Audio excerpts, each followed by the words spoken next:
Erev Tov lechulam. Good evening, everybody. Guten Abend allerseits. I'm Gabriel Motzkin. I'm the director of the Van Leer Jerusalem Institute, and my function is to greet you all. Ich möchte die Deutschen hier willkommen heißen. Es freut mich sehr, diese Zusammenarbeit mit der Rosa Luxemburg Stiftung. I would like to say a few words, as I always do, about the topic at hand. This is going to take maybe 3 minutes, and then I'll introduce my other co-greeters. I have two sons, and these two sons tell me that they are against democracy. And they are against democracy for the following reason. They would like a dictatorship in Israel to get rid of the problem of the ultra-Orthodox. And I thought, who are they like in the world? And I realized that they are like the secular Kemalists in Turkey, who prefers values of cosmopolitanism, secularism, and liberalism to democracy, and that one part of the challenge to democracy we can regard as the idea of elites. Now, it is fatuous to suppose that we will have a society in which elites will not exist. Elites will continue to exist, and one of the things that is a challenge to democracy is if elites are against democracy. We are worried about this here in Israel, but I think that this problem is a universal problem of when elites, like in the United States, are obligated to democracy. There's another challenge, and that is the challenge of the masses. Now, the masses can be populistic. This is the situation when you vote for the AKP in Turkey, and it was the situation that propelled Juan Domingo Perón to power. It is the idea that somehow populism or social benefits can outweigh the virtues of a democratic system.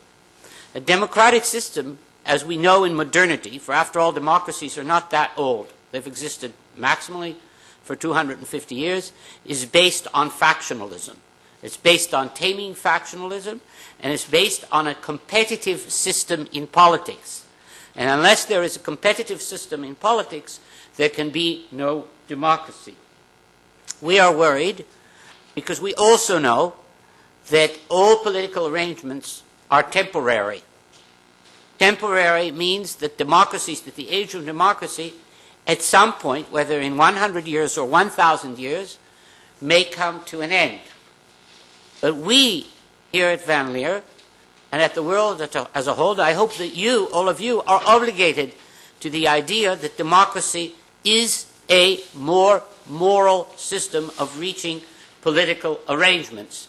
To say that means that we have to be worried about what kinds of values actually fit into democracy, what is the correct allocation between elites and masses, and how we are going to bring together a society which supports democracy, because the experience of Latin America has shown us that you can have great democratic constitutions and no democracy.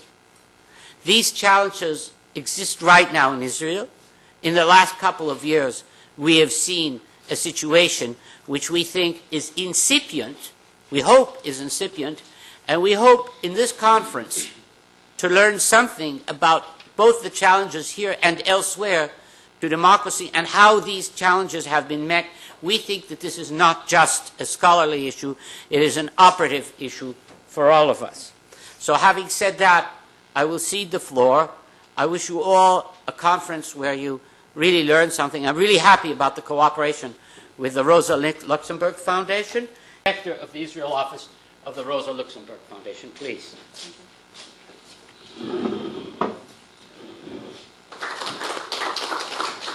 You will notice that on our invitation, there is the Chaim Herzog Center for Middle East Studies and Diplomacy, and this is a group that has been involved with us and that has supported this conference.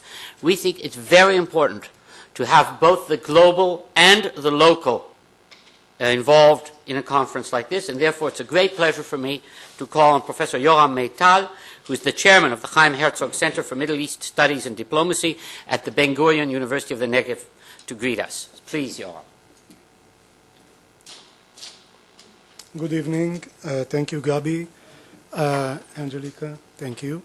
I would like first to express the gratitude of the Herzog Center for our co-host of this conference, the Van Leer Institute in Jerusalem and the Rosa Luxemburg Foundation in Israel, if I'm not wrong. This is the exact title. Well, I would like, Gabi, exactly to address the point that you just ended up with, and this is the, seems like the tension between the local and the global, or universal perspectives and Middle Eastern perspectives as, of course, not a dichotomous situation, but maybe in this, I think I would suggest to point out very briefly 3 points which I wish we discuss further during this almost 3 days of 2.5 days of intensive discussions. The first, revolutionary experience or changes should be seen and examined, of course, as a long processes. This is not the best advice to just working with a time clock. And we already have in the New York Times, other places, headlines about Arab winter or Arab spring turned into Arab winter. This is too early for us for serious examination of these monumental historical changes that had started just the beginning of this year, 2011. So revolutionary experiences as a long processes, not only in terms of time, but in terms of content. Revolutionary changes in most cases involve or includes violence, not in few cases brutal struggle between different parties, and this is nothing unique, of course, to the Middle East or to what is called the Arab Spring. Second point, revolutionary experiences include a transition stage, which is extremely important. Sometimes, this is my impression, we tend to examine or even try to study the end game before we completed actually this transition stage. And if we talk about the experience of Middle Eastern societies, we are right now in this transition phase, which is very complex, very difficult, and difficult to analyze. And in this transition, one of the characteristics of this is that you have these mixed messages. You have hopes, sometimes even euphoria, with fears, and both are not groundless or baseless. They do have base on reality. In this, I think that as we are in the opening of this conference, maybe it's not a bad idea to be remembered by this historical, I would say classic even, sentences that opened Charles Dickens' A Tale of Two Cities, that of course described the French Revolution from a very short perspective, historical perspective, time, and by using this genius use of literary to describe or to give us the sense, the flavor of what a revolutionary change takes. It was the best of times. It was the worst of times. It was the age of wisdom. It was the age of foolishness. It was the season of light. It was the season of darkness. It was the spring of hope it was the winter of despair. He wrote at the very beginning, of course, first chapter of this classic work. It contains a lesson in it, and I think it's a very universal one. Now, the third point that I would like to emphasize here and to conclude by this is specifically about Arab revolutions. I'm not using this term that much of Arab Spring, although it's in the media and we all use it. I prefer to look at it as an ongoing revolution. So the Arab revolutions as a challenge to us scholars. And I do think that it is a huge challenge for scholars. It's not only about the public discourse, which is extremely important. And it's not about just the political aspects of this transition. It is very much about the very scholarship that we produce about Arab societies, Muslim societies. Just in brief, think about this huge trap that is waiting any of us who would like to address the Arab Revolution. And this is, in general, this question.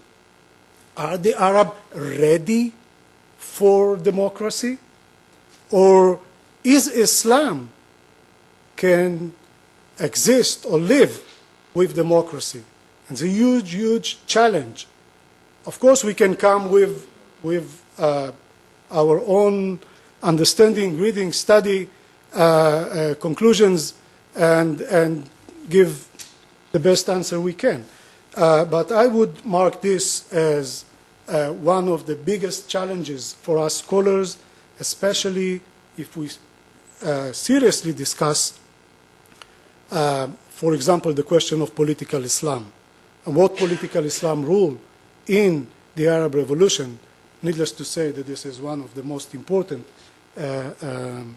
aspects that I hope we will address during this conference. I would like to conclude by wishing all of us a very fruitful, insightful, and maybe enjoying also 2.5 days of discussions.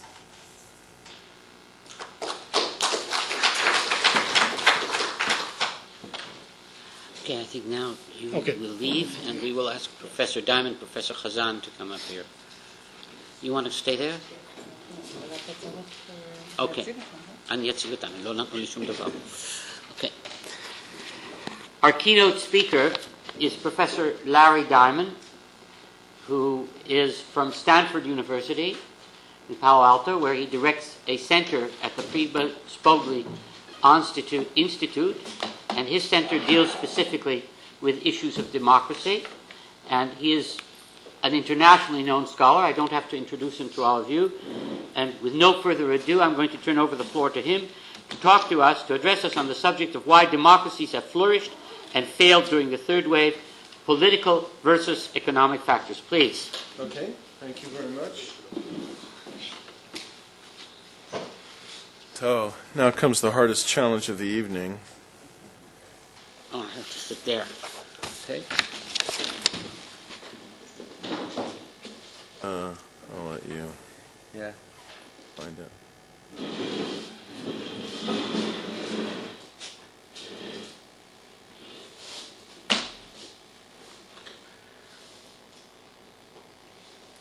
Well, Professor Motzkin, thank you for your introduction, and thank you for the hospitality of the Van Leer Jerusalem Institute. I've known a number of scholars here over the years, and it's a very distinguished institute. I'm very honored to be able to open your conference.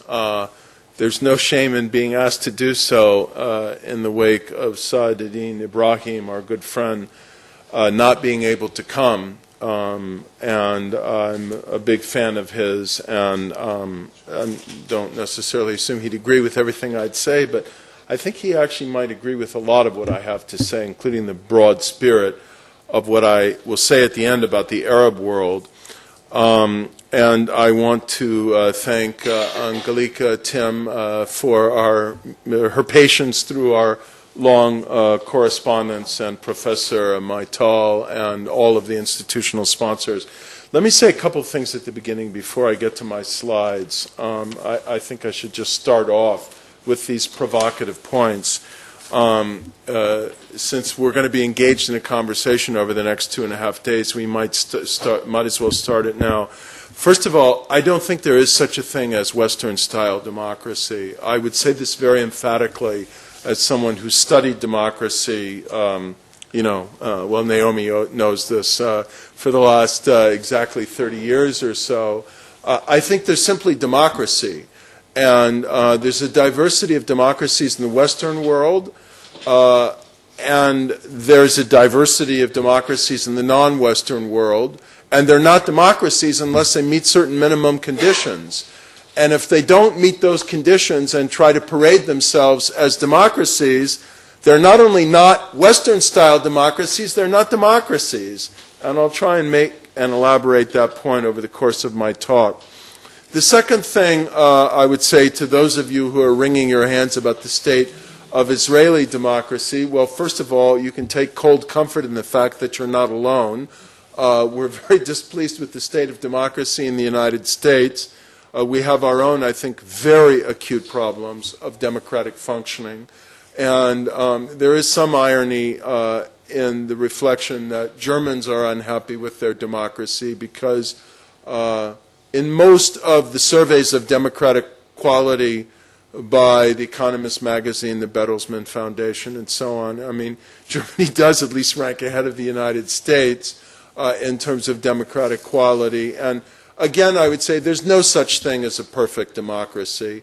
Everywhere there are problems of elite lack of full accountability, inequality in access to power, lack of pure transparency, and problems in the performance of democracy that relentlessly need to be addressed. And so I just underscore the point that while my talk in the beginning is going to be about the expansion of democracy and the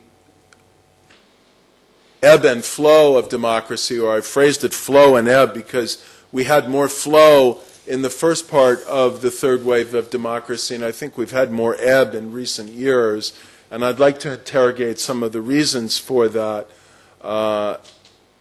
It needs to be stressed always that the quest not only to preserve democracy, but to deepen democracy and to make it better and more responsive. I compare it to mowing the lawn. You know, the elite pursuit of advantage is something that's unfortunately embedded in human nature. You'd need some kind of broad genetic transplant to the species to uproot the selfish gene. I wouldn't want to see that kind of tampering anyway. And, in the absence of that, the instinct in human nature to corner advantage and try and establish some kind of power monopoly, economic monopoly, or embedded advantage, and the creation of rents that can then be reaped, whether on Wall Street or somewhere else, is just an ongoing problem that needs ongoing vigilance and ongoing democratic attention and mobilization, whether it's through occupation of Wall Street or reform or whatever it is that happens in one day or another. So with that, let me first trace the history of this third wave of democratic expansion, which is well known to you, so I'll speak very fast, and then discuss some of the recent problems of democracy in the world and the trends in terms of erosion of democracy in the world, that is, the ebb of democratic progress, and then I'll try and analyze some of the reasons why democracy has failed during the third wave, what the underlying problems are, and then I'd like to say a few things that are not in my slides, but are certainly relevant to some of the concerns of this conference about the prospects for democracy in the Arab world. The one part of the world, and indeed the only part of the world that until this year has not been touched by the third wave of democratization. So the first thing to be said is what I think everyone in this room knows, that there's been an extraordinary and quite broad expansion of democracy in the world over the last 35 years or so, when this so-called third wave of democratization began with the Portuguese Revolution in 1974. Only about a third of the independent states of the world were democracies, and of course there were a lot fewer independent states in the world than there are now.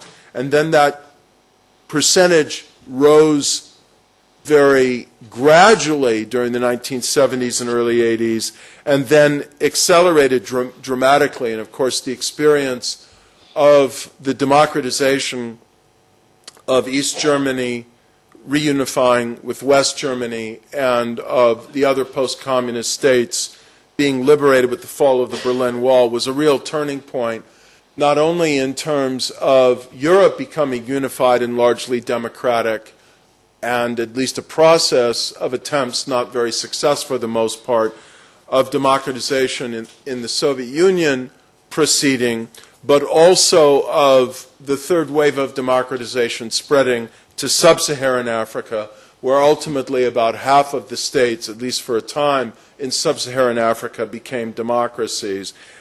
And it reached the point, unfortunately, the high water mark in 1991, where 63% of all the independent states of the world were democracies. So you see two trend lines here.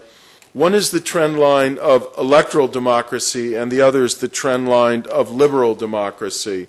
And electoral democracy basically doubled as a percentage of states in the world from about 27% of all the states of the world to about 60%, and tripled in terms of the number of democracies because of the increase of states.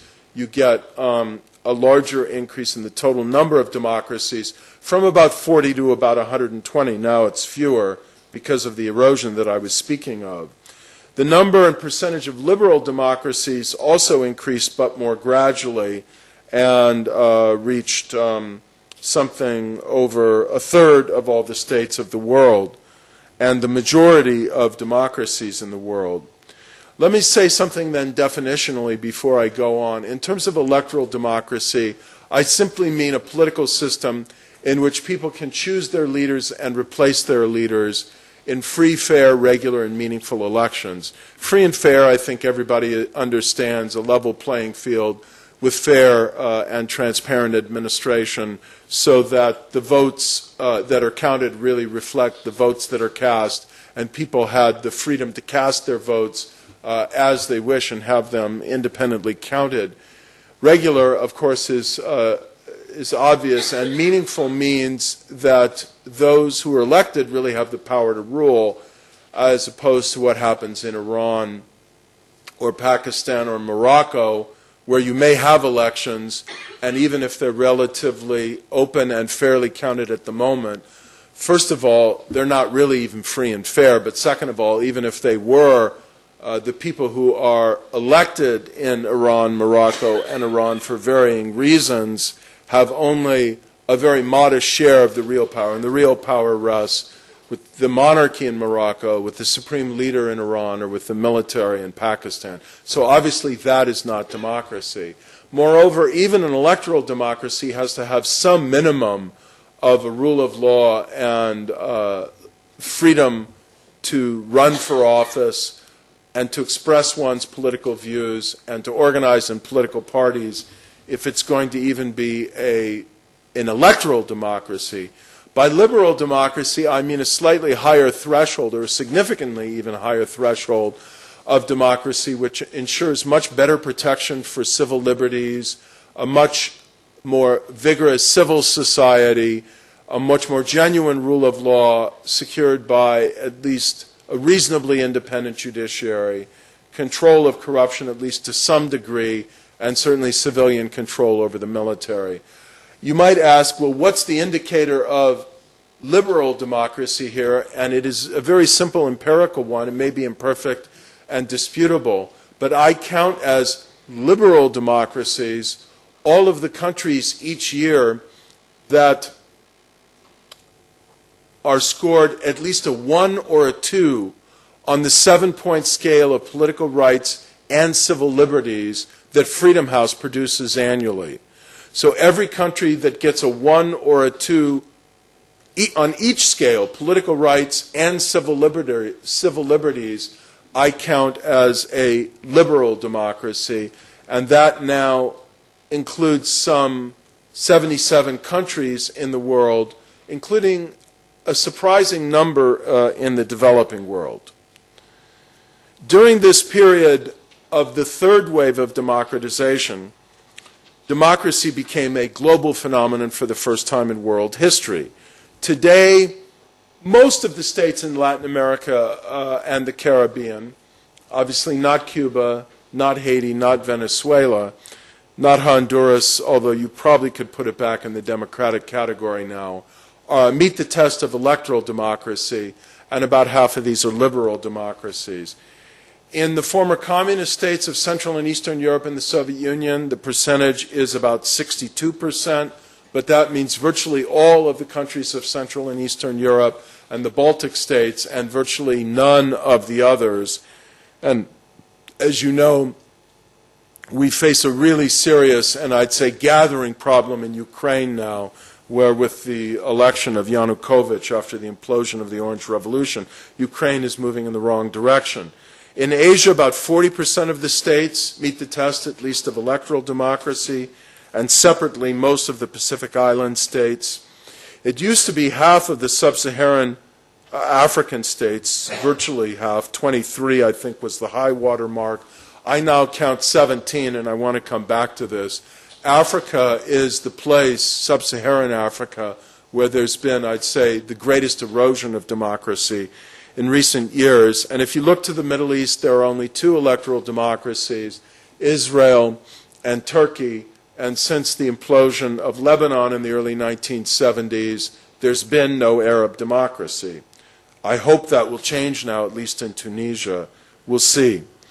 These are the percentages by region, then, of democracy, which is the red bar, and of liberal democracy, that is the percentage of states that are liberal democracies, that's the yellow bar. And by saying that all of the states of Western Europe, North America, Australia, New Zealand are liberal democracies doesn't mean they're functioning well or that we should take them for granted. About half the states of Latin America and the Caribbean, 40% in the post-communist world, and those are mainly the ones that have become members of the European Union, and you see the percentages elsewhere. Interestingly, quite a number of the emerging market countries in the G20 are now democracies and even fairly liberal democracies.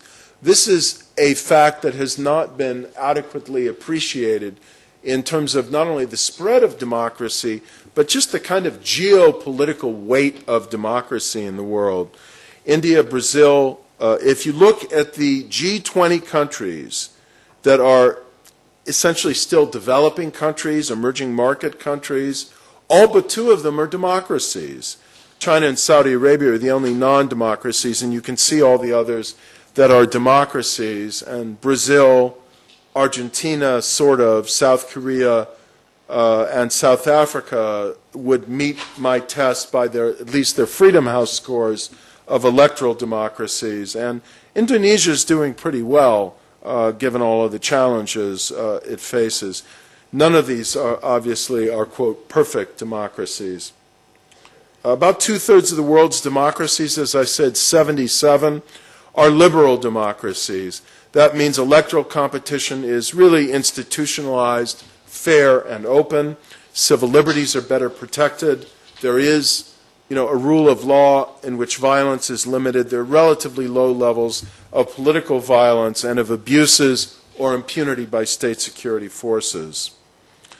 Now, that's the kind of positive part of my story. Democracy's become a global phenomenon. For the first time in history, it's the dominant form of government in the world. It's present in every region of the world. I think in that sense it's become a universal value. And this is reflected, by the way, in global public opinion surveys as well, where majorities in virtually every part of the world prefer democracy as the best form of government. But that's not the end of the story.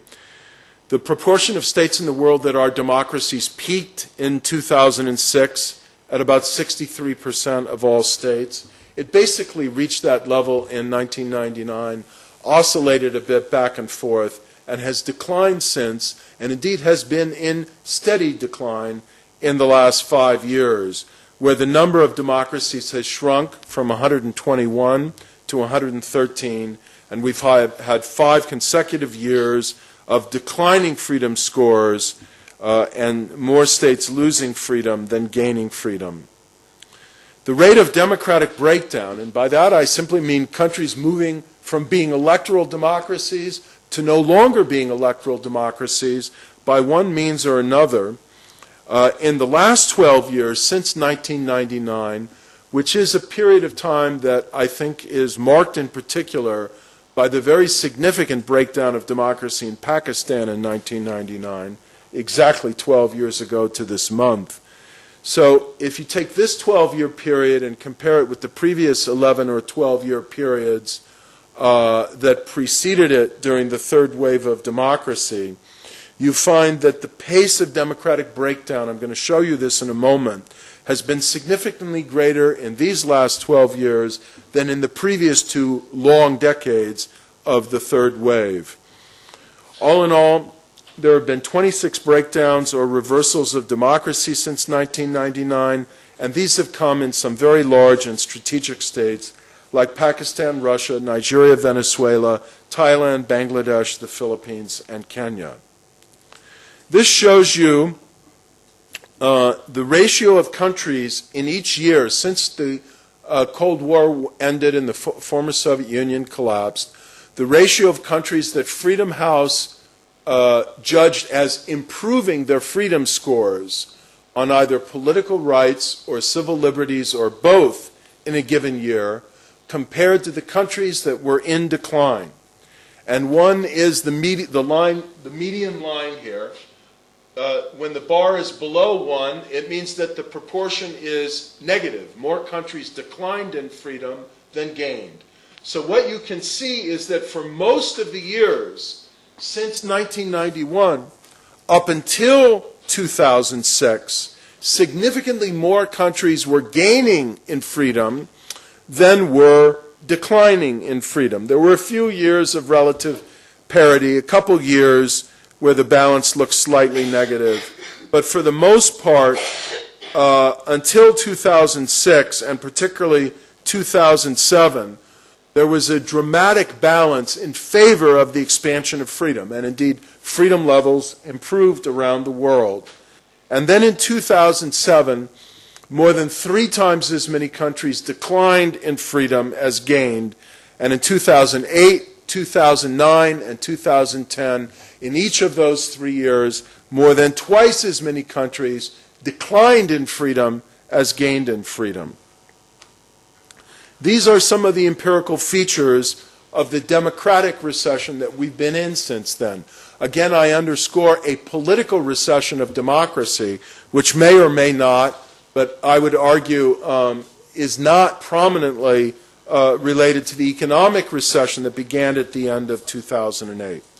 First of all, as I've said, since 1999, the proportion of democracies and the number of democracies in the world has essentially stagnated between about 60 and 62.5%, and then has been in decline in the last few years.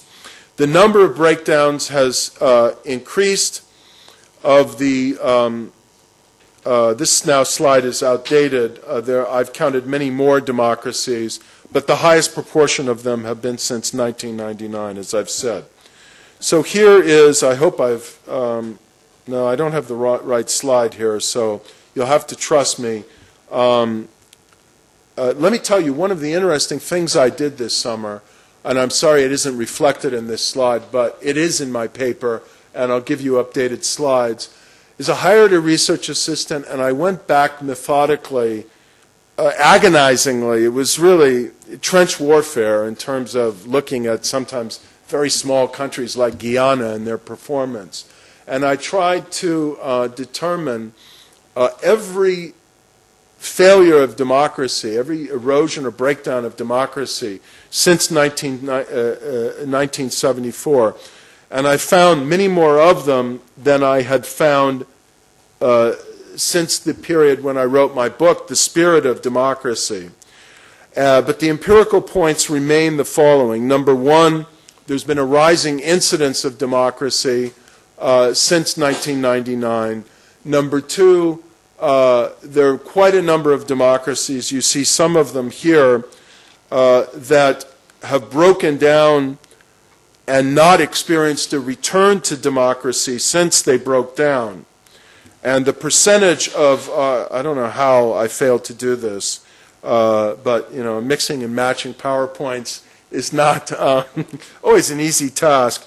But in any case, we're up to now slightly more than 30% of all the democracies that have existed during the third wave have failed. This is actually a sobering fact that I think very few people have noted and underscores a point of this conference, that what erupts can implode, and democracy is a fragile thing. It's not an easy thing to sustain, and indeed it often fails. Now we finally get to the correct slide, so at least I managed to insert this one. So this slide here gives you, just aggregates, counts all the democracies that have existed between 1974 and 2010. It comes to about 145 or 50 or something, because a number of countries have had repeated attempts at democracy. And so every time there's an attempt at democracy or a new democracy, and it fails, I count that as a failure of democracy. So Thailand and Nigeria and Pakistan have had multiple failures of democracy. And so you see three periods of time. I've decomposed the third wave of democracy into three periods, 1974 to 85, when 16% of all the democracies failed, 1986 to 98, when 11.7% of all the democracies that existed in that period failed, and 1999 to 2010, when nearly 20% of the democracies that have existed in that period failed. And so when you aggregate all the data, you get a 31%, almost 32%, which means virtually 1 in 3 failure rate. And when you can decompose it into periods, you see that the rate of failure in the last 12 years is almost twice the rate of the previous 13 years. So it's something to be concerned about. There are other worrisome trends that I note in my paper. One is that, unfortunately, it's not only democracies that learn and improve and could potentially become more resilient as a result. It's authoritarian regimes as well. And one of the things that's happened in the last 10 years, both in terms of, I'd say, institutional structures and in terms of the use of technology, is very, very significant authoritarian learning. As a result, one of the things authoritarian regimes have learned in Russia, in Belarus, in China, in Kazakhstan, in a lot of other, in Uganda, in Ethiopia, is that, a free and pluralistic civil society, and even more so one that has significant access to social media and what I call liberation technology, that is the digital means of communication and mobilization, that's a very dangerous thing for an authoritarian regime. Also, that the color revolutions have all occurred, which brought democracy to Georgia, Serbia, Ukraine, and so on, have all occurred in states where there was very significant electoral pluralism, where there were not free and fair elections, but truly competitive elections between multiple political parties, and where these parties were able to use the means of a parallel vote tabulation to try and identify what the real results were before the Central Election Commission even counted them.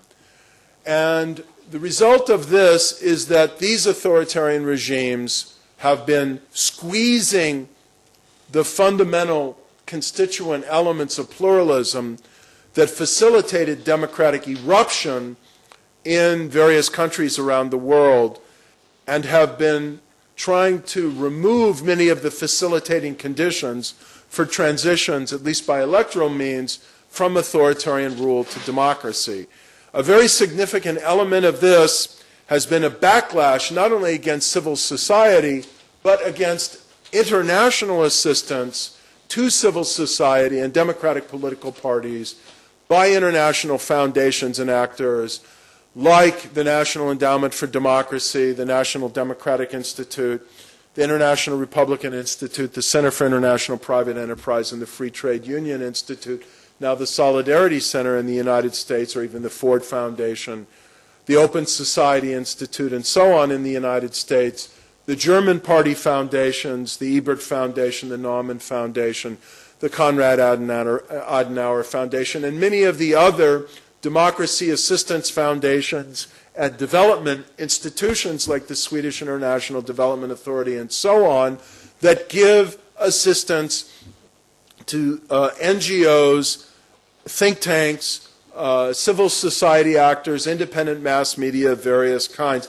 It's now a crime in many of these countries to receive this assistance, or in countries like Ethiopia, you have to pay such a high tax that it's impossible for these organizations to function. So the squeeze is on civil society, and it's become in these countries, many of them, increasingly difficult for international development organizations and democracy foundations to help them become more effective actors in their society. And secondly, relatively new phenomenon, we now have as one of the great challenges to democracy in the, quote, West, end quote, the kind of fiscal crises in Greece, Spain, Italy, and so on, and maybe not far behind other European countries, and certainly pressure in the United States that, first of all, is leading them to cut back on many social services that's deepening social inequality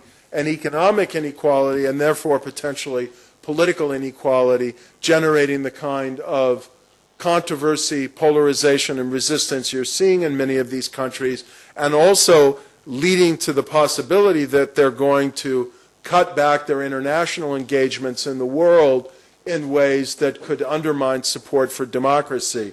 If any of you have had the privilege of listening to some of the debates among contending candidates for the Republican presidential nomination, I think in terms of the quest to have continued engagement of enlightened internationalism to support democratic development around the world in a multilateral way, it's not been a terribly elevating and hopeful experience to listen to those debates. Let me come now to why democracy is in danger. If you look for common underlying factors to why democracies have broken down in this period, and particularly in the greatest moment, the greatest phase of democratic vulnerability, the last decade, 10, 12 years or something, what you don't find is interwar period, hyperinflation, economic crisis, plunging into depression and misery as the most common precipitant of democratic failure. In fact, it's kind of shocking. Many of the democracies that have broken down in this period have actually been doing very well in economic terms. I'm not saying poverty is not a problem. I'm not saying that economic crisis isn't a potential threat. But actually, many of the countries that lost democracies in this period had quite appreciable economic growth in the years before their failure. And many of the countries that went through the economic crisis in the worst way in the last 3 years have weathered it in Central and Eastern Europe and in some of the other states in Latin America and elsewhere surprisingly well. And what you find in those countries, I've cited the data in the paper for this conference, and an article I published in the beginning of this year in the Journal of Democracy is what you would hope would happen in democracy. Elections take place in the midst of economic crisis, and the incumbents are voted out of power.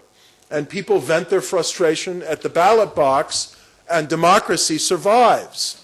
And the ability to punish poorly performing governments through competitive processes and free and fair elections becomes a major instrument of democratic robustness.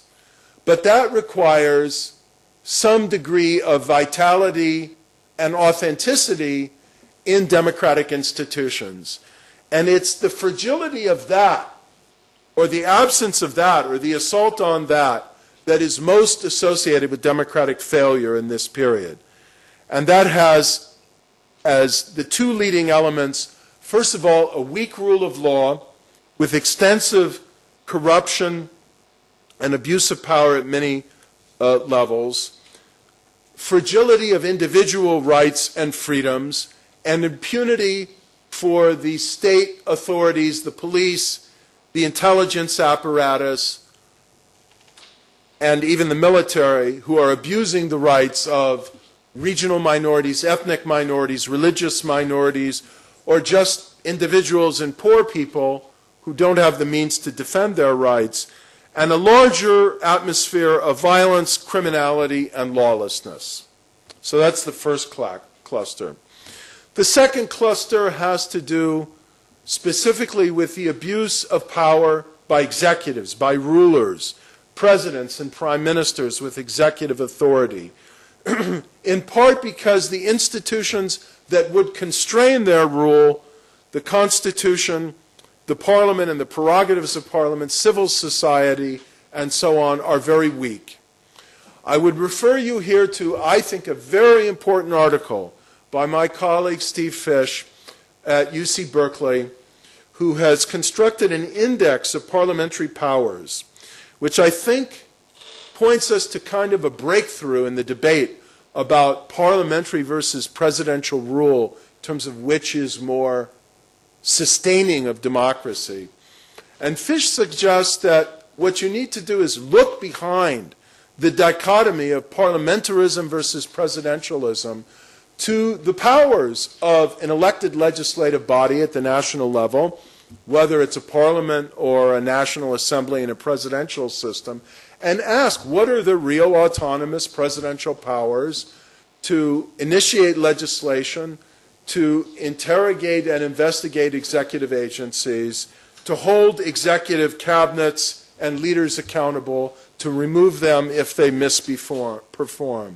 And the democracies that persist, that prove more robust and do better, are the ones that have significant constraints on executive behavior. And lo and behold, if you look at the data of Kapstein and Converse in their book on new democracies in the world, yes, they find more than I do, they find historically that economic crisis is a predictor of democratic trouble or failure, but very prominently that the democracies that are most prone to fail are the ones that have weak constraints on executive power. Third, of course, is ethnic and religious divisions. These do not augur well for democracy, and there's a need for clever, far-sighted, resilient institutional design to manage these, and of course some degree of restraint on the part of politicians in how they mobilize them. Fourth are weak and ineffective political institutions, shallow parties, parliaments with little institutional vigor and autonomy, as I've already mentioned, and very crucially, independent of parliaments themselves, weak institutions of horizontal accountability more generally. That is, institutions of constraint, counter-corruption commissions, ombudsmen, audit agencies. Where you find democracy failing, you find these institutions either don't exist or more commonly they exist, but the head of these agencies is a crony of the president, an agent of the ruling party, some aged figure sleeping on the job, as I found out when I visited the Code of Conduct Bureau in Nigeria at one point some years ago. They're not intended to function, and they don't, so power is not constrained. Only after that would I underscore that, yes, poor economic performance can also be an important correlate or even cause of democratic fragility and failure. But not just the economic growth rate in one year or another. We've got to look behind the growth rate to how ordinary people are living and doing. And one of the things that contributed to the Arab Spring in Tunisia, in Egypt, and to the disgust with democracy in Pakistan in the late 1990s was not the absence of economic growth. In fact, as you know, economic growth wasn't bad in Tunisia or Egypt in the last few years, but it was very badly distributed. So it's not just poverty or poor economic performance or good economic performance, it's how it's distributed in the sense of fairness or injustice. And in any case, if you want me to summarize the reasons for democratic fragility and failure in the last 20 to 30 years in a very pithy phrase, I would just say bad governance. If you can build good, accountable, transparent, responsive governance, you'll get robust democracy. And if you don't take democracy in that direction, it's not likely to be very resilient. Now, with that, I'd like to just take a few minutes to talk about democratic prospects in the Arab world, and then I'll answer your questions. Two issues were raised before I took the podium. One was relevant to this discussion. One are Arab countries ready for democracy? And the other is, what is the capacity of Islam to coexist with democracy? On the first point, I really want to invoke what I think remains to this day. I require every student in any class I teach on democracy to read it. One of the most important articles ever written about democracy by Dankwart Rustow in the inaugural issue of Comparative Politics in 1971, Transitions to Democracy. What he said then, I think, remains astonishingly the case through the third wave. That there are, and this is, by the way, a student of Seymour Martin Lipset, author of Some Social Requisites of Democracy, saying what I'm saying to you now.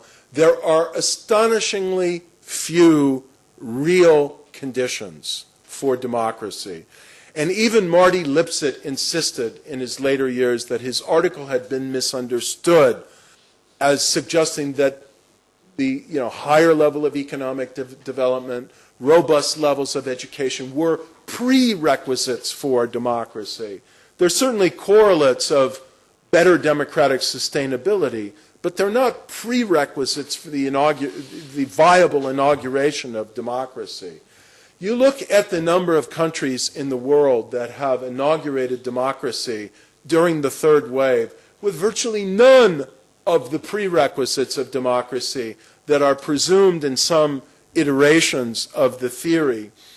And I think it's very hard to sustain the argument that countries, an argument that can be certainly self-serving to dictators in the world, like Yoweri Museveni in Uganda, who's been trotting it around for 20 years, that, yeah, we'll get to democracy someday when we're as rich as the United States. It took you 200 years to get to democracy, so, give us at least my lifetime so I can remain president for life. Look, you look at countries like Mali, like Botswana, in Africa, and Mali being a relatively new democracy, or Benin. You look at some of the countries like Mongolia in Asia, a very poor country surrounded by China and Russia. I could go on. And it's hard to suggest that these countries were really ready for democracy when surprising transitional moments struck.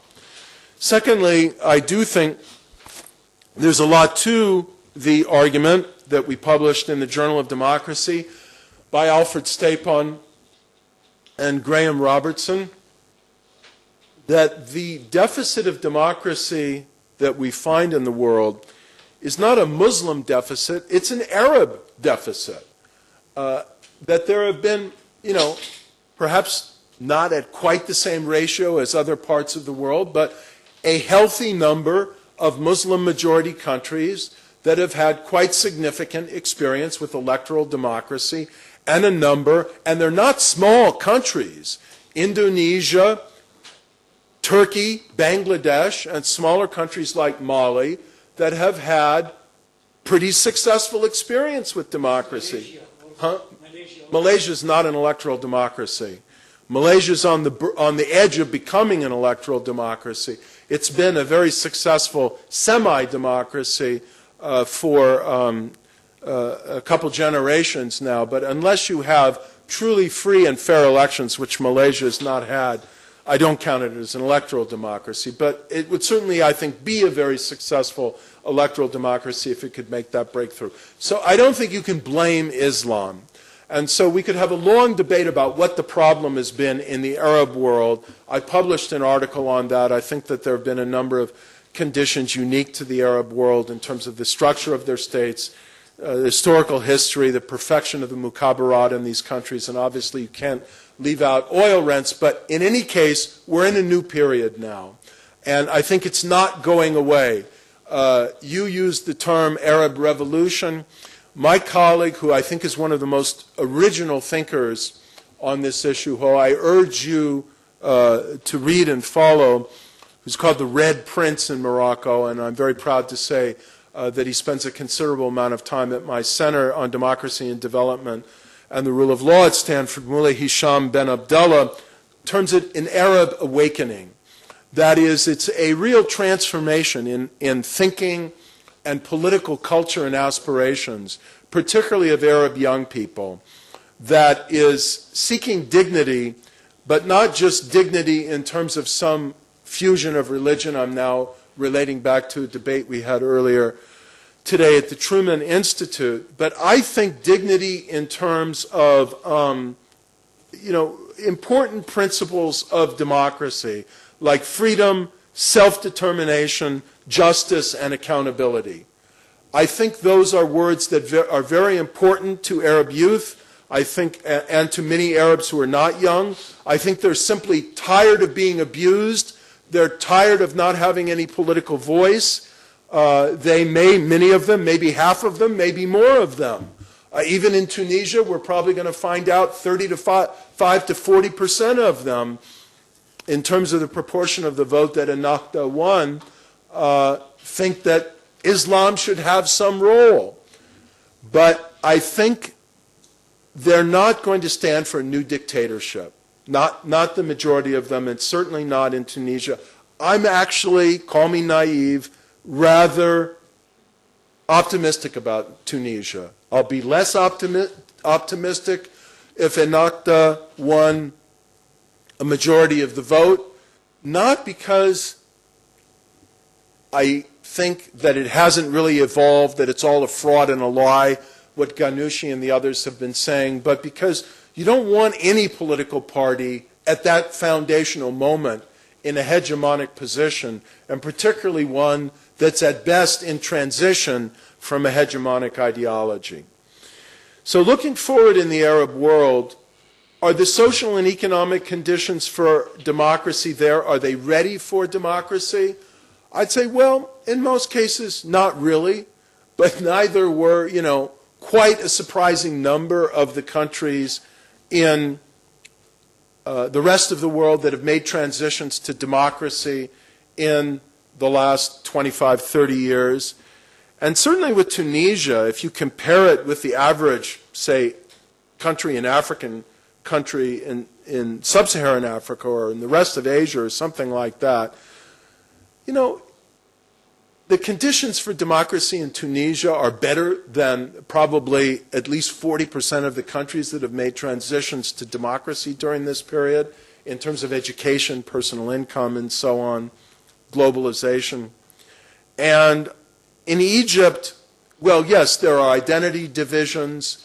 There's the very particular misfortune of the hold that the Muslim Brotherhood has been able to mobilize from the grassroots up during the last 20 or so years of the Mubarak regime by its success in delivering social welfare in the vacuum of state responsiveness that was left by the Egyptian regime. And so there are a number of unfavorable conditions, but I wouldn't say that the social and economic conditions in the Arab world are intrinsically worse than all the rest of the countries in the world, including many that have made it transition to democracy, and including some of those that have so far maintained democracy.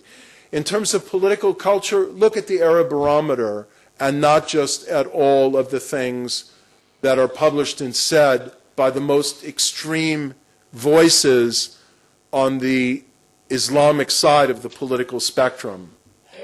There is, as the Arab Barometer finds, a very broad desire for democracy. Now, does that mean not just democracy as we understand it in the West, but democracy as I've defined it, period?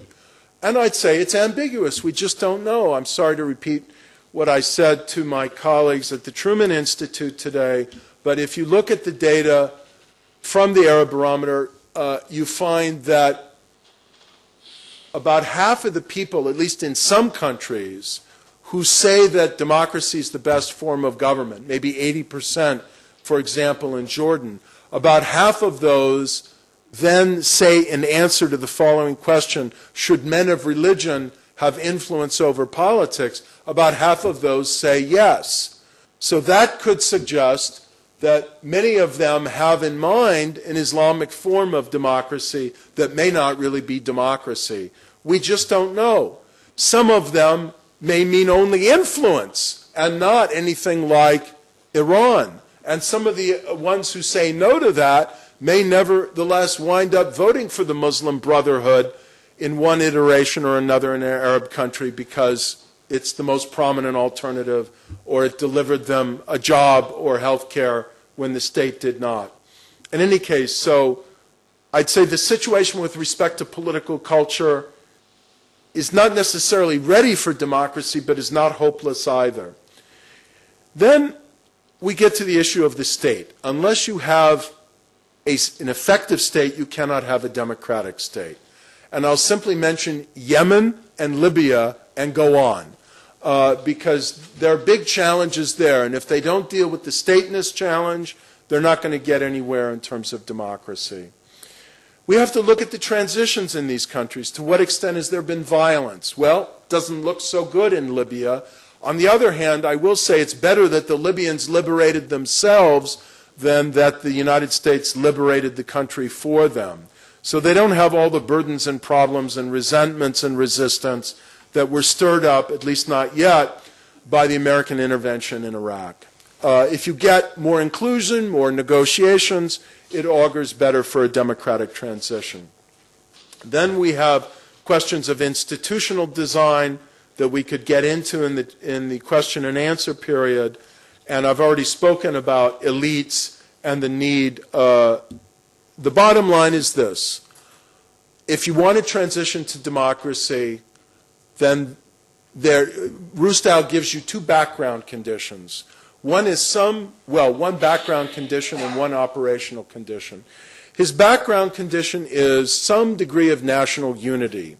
That is some sense on what the country is and on the boundaries of the country. And you know, whatever the other problems, Iraq being an exception, of course, because of the Kurdish aspiration for independence, but in most of these countries, there's not a debate about what the country is, what the nation is. And there is a strong national identity. Now, Yemen went through a civil war, and that could reinsert itself again. But, you know, they're in better position than many of these countries on that score. And so that leaves the operational condition, elites who are committed to democracy.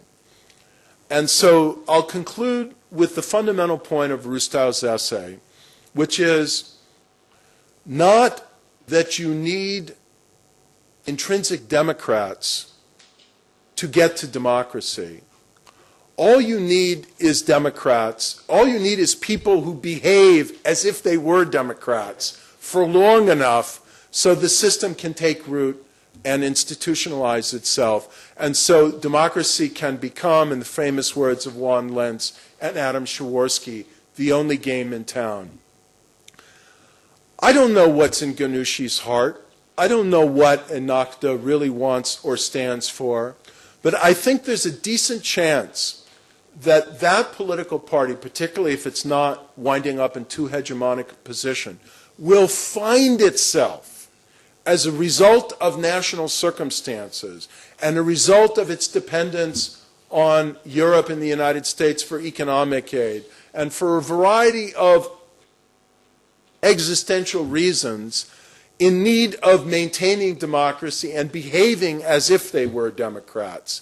And for all the problems, I think very worrisome and regrettable, that Israel has had with Turkey in the last few years, and for all of the not insignificant questions that liberal Turks still have about the real intentions of the Justice and Development Party in Turkey, which I don't dismiss, having a model of, well, they can call themselves a social conservative party and not an Islamist party, but let's face it, the Justice and Development Party in Turkey is a moderate Islamist party, and that's a good thing, because they are now a very relevant model for the successors to the Muslim Brotherhood in Tunisia and potentially others as well, that paints a different path, a Rousseauian path, that if you at least pretend that you're committed to democracy, good things can happen economically and politically. So with that, thank you very much. Now, do you want to have the dialogue from here? Or Well, from we're there? first going to have a comment. Okay.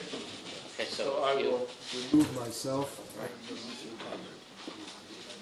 Professor Yossi Yona, unfortunately, has been delayed in Tel Aviv, and so he will not be joining us tonight, and instead, Professor Naomi Chazan has gallantly agreed to step in his place and deliver our comment. Professor Chazan, as you know, started out as an expert in African studies, went through a political career, and today is the chairman of the New Israel Fund, a fund with whom we identify very deeply here at Van Leer. So please, Professor Chazan.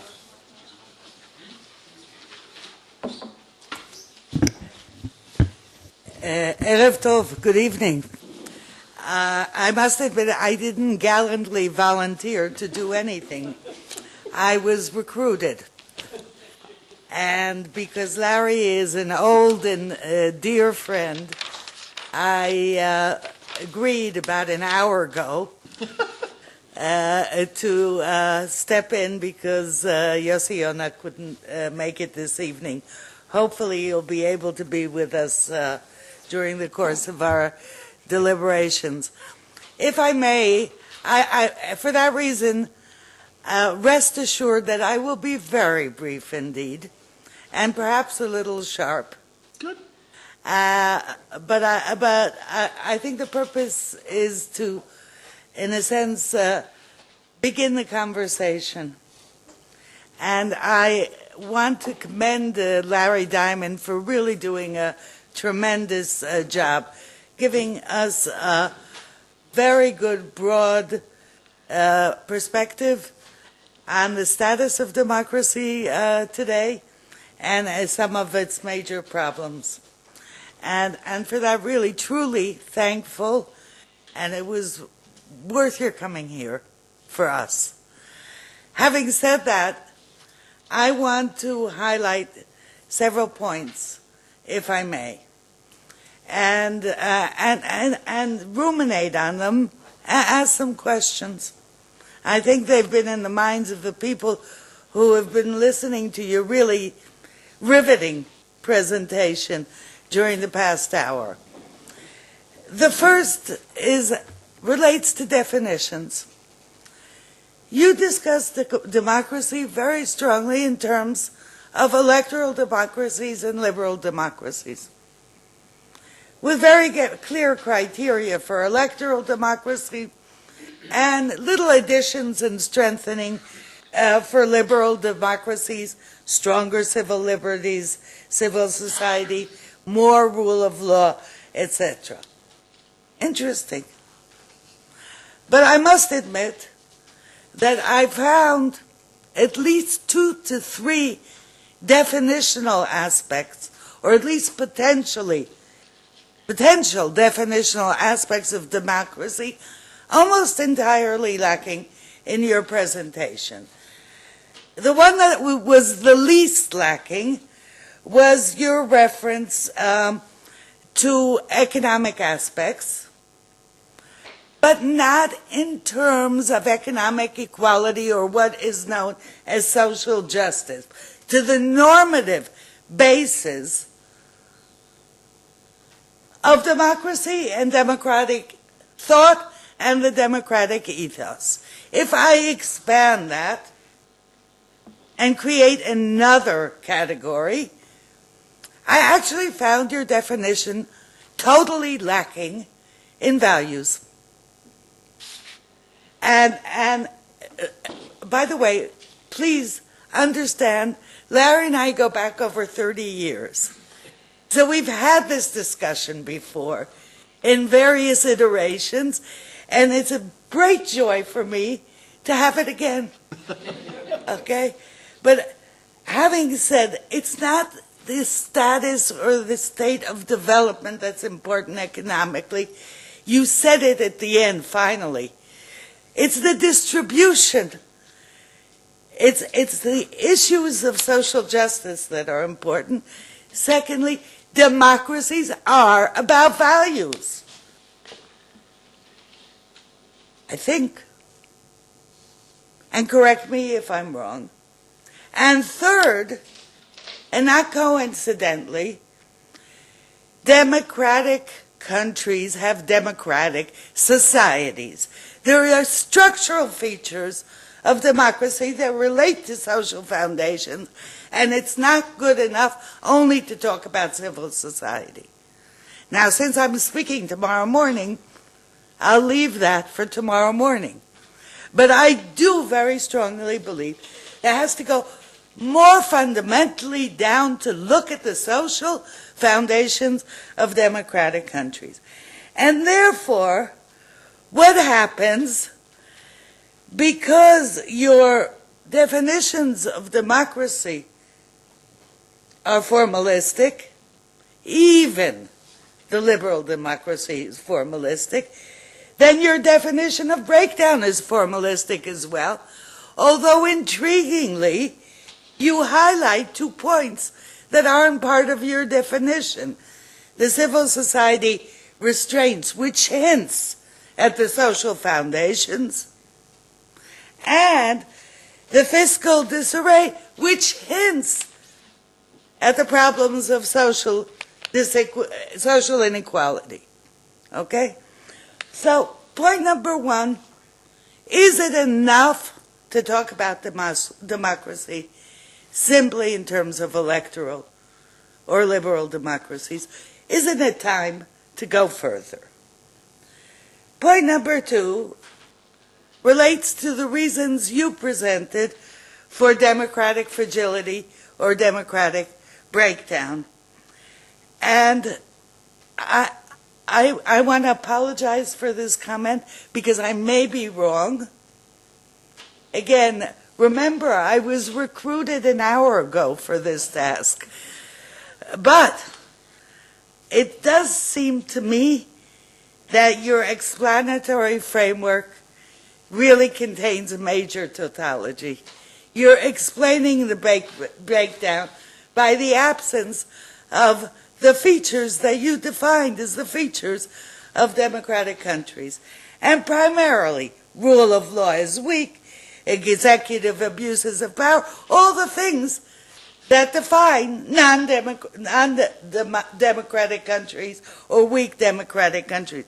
And in a sense, the key explanations, and I want to make it very clear, I have strong sympathy for political explanations, and that's the direction you were going. I have a very strong sympathy for that. But I found that the ones that you were presented really go back to what you define as democracy, not democracy, might suffer from tautology. Now, before I'm accused of being tremendously provocative, let me just suggest that some of the political explanations are there, but you didn't highlight them enough. Okay? You mumbled them. And you, by the way, do not mumble. You are extraordinarily articulate. Especially the dynamic element of the political factors that you highlight. You talked about accountability. I would argue responsiveness and sense of efficacy and that dynamic are explanatory factors in the recession of the rule of law and increase in executive abuse of power. In other words, please, is it possible to inject political explanations that contain a certain dynamism into the picture? And I think that's tremendously important. And the third comment I want to make, because I do think that if you take my previous comments, I want to highlight more the normative elements. I want to highlight more the socioeconomic distribution and conditions. And I want to highlight the political dynamism. I want to reinforce in the end something and ask you to elaborate on it. I couldn't agree more with your comment at the end that there is a close correlation between democratic viability and state robustness. I think, by the way, even in the Middle East, that's the key explanation for weak democratic performance.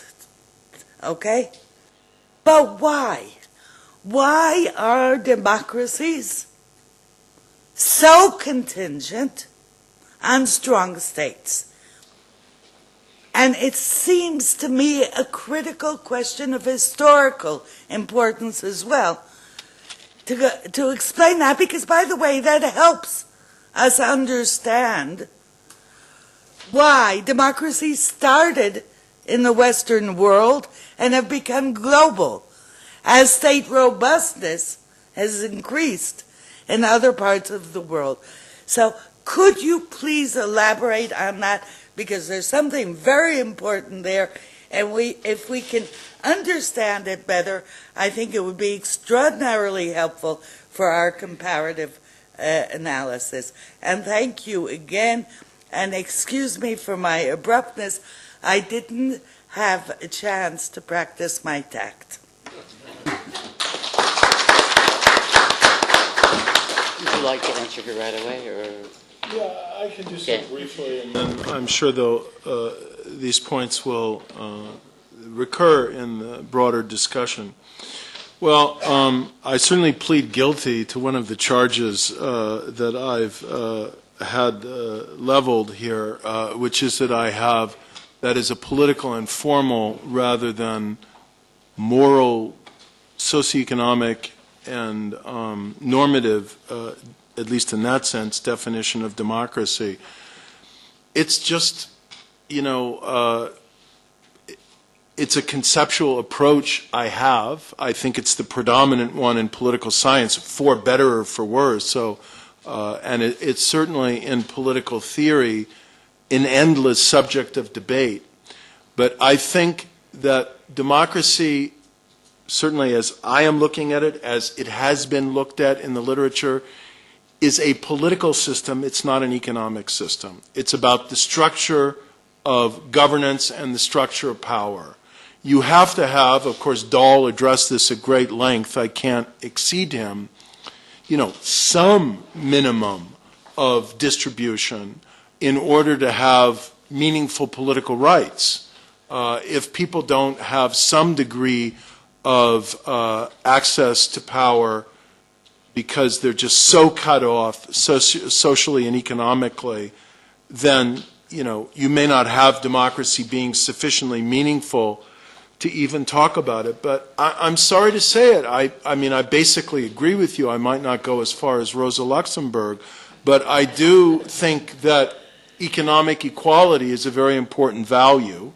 I do think that we have moved backward almost everywhere in the world. It's a global phenomenon in terms of social justice as measured by the distribution of income. If you want to talk about the quality of democracy, and we addressed this in a book I did with Leonardo Morlino, then I think the distribution of resources and wealth has to enter into that. But I don't think it's part of the definition of democracy. I think you can have a really unjust society with maldistribution of wealth and still have it be a democracy as I've defined it. And then you can debate where you draw the line in terms of liberal democracy. And of course, by liberal, I do not mean in any sense involving neoliberal economics. I have to kind of, when I go to a lot of other countries, insert the word high quality in place of liberal, because whenever they hear liberal, they hear the Washington Consensus and the IMF and think it's some neoliberal plot to, privatize and by a backdoor and perhaps in some way remonopolize their economies. So obviously, I don't mean it in that sense. But yes, I do have, even in the liberal democracy sense, to some extent, a definition of democracy that's based on the structure of institutions and is political, not socioeconomic in nature. The only thing I'll say is that I've had to compress a lot to cover so much, so of course you always take risks in doing so. I do think that there are elements of political culture that are important to a liberal democracy that involve tolerance, inclusion, participation, and so on. And in that sense, yes, truly democratic countries, that is, countries that have a high quality of democracy, have democratic societies. And they're democratic in terms of the political culture of the society, in terms of participation, tolerance, mutual respect, and so on. And they're democratic in terms of decency, at least in terms of having some minimum floor of inclusion. On the second charge of tautology, it can be read that way, but in fact it's not. And it's not in it makes for good conversation, though. It's not in the following respect, and it's a respect that's very striking, and I must say, I didn't start out with this. It's very much empirically derived by looking at the evidence. So if you accept my minimum definition of democracy, which is a little bit stronger than Schumpeter or Huntington, but is still what Huntington would call a minimalist definition of political democracy. And then you just say, which are the democracies that survive over time, and which are the ones that break down. You find, at least during the third wave, an astonishing fact. Virtually all of the democracies that break down are low-quality democracies.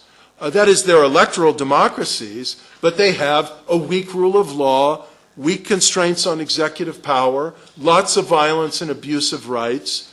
Freedom House recognizes them as electoral democracies. Most ratings of democracy, maybe not yours, but, again, we can debate, do we want to classify electoral democracies in such a minimalist and formalistic way? But if you do, I will say, if they don't develop more depth, more quality, stronger rule of law, and more constraints on the abuse of power, then they're highly prone to break down. Now, that's not unrelated to the point you made. Yes, responsiveness is a big problem. And I'd say among the political elements of deficiency that I was referring to when I say illiberal democracies are the ones that are prone to failure is extensive political corruption. What's the problem with political corruption? It isn't just the resentment at the rise of a new political class, although that's not trivial, and often the economic inequality surrounding that. It's precisely the lack of responsiveness. Deeply corrupt governments are mainly interested in the generation of private goods for themselves and their political cronies, rather than public goods that would develop the country and lift people up. And if regimes don't perform in terms of delivering public goods, and at least over time, the basic stuff of a more just society, education, human welfare, lower infant mortality, longer life expectancies, expansion of jobs and economic opportunity, and then by a different name, dignity, then yes, they're very vulnerable over time. So I think that there is a lot of sympathy between the way you framed it and the way I've framed it. In terms of the final comment you made about stateness or state robustness, you can get the kind of staggering on of a low-quality democracy for a long period of time just because there's no better alternative or the incentives are there in the international community to perpetuate it. But if you look again at the democracies that have broken down during this period, they've also been in weak states. And that's not uncorrelated with the incapacity to generate public goods, with severe penetration of the state by clientelistic interests that interfere with the distribution of public goods, with weak rule of law, and with poor policing and the victimization of citizens by states that lack professionalism and a sense of broader purpose. So we have to be careful because having a strong state is not the same thing as having a state that has a large presence in the economy. That's a separate debate. But having an effective state that has real authority and the ability to command and distribute resources to generate public goods, assure a rule of law, and so on, yes, that's a key foundation of democratic robustness. Let's open it up. I imagine some of you have remarks to make. We'll start over there and then there. Yes, over here, and then you're three. Well, number one. One of the factors no one's brought up, and to me it seems one of the key factors, happens to be the question of luck. If you look at a number of the countries around the world, if you had a leader like Putin, for example, who had a slightly more democratic orientation personally, he could very well possibly move Russia in a particular direction. You mentioned earlier Botswana.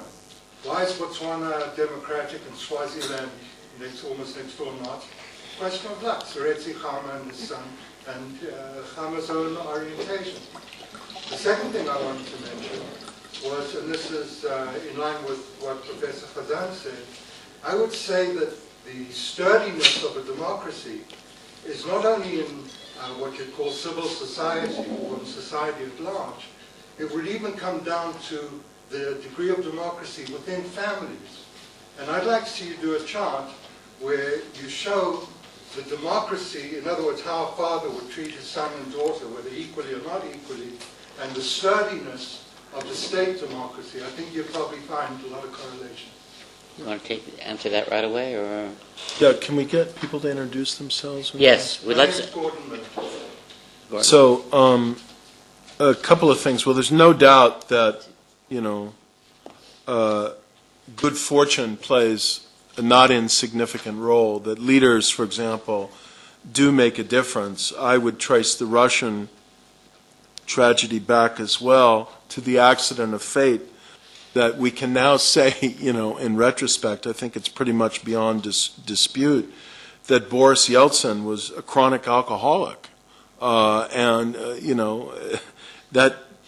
you have a leader at the birth of a new state who's drunk much of the time, it's not terribly conducive to state building.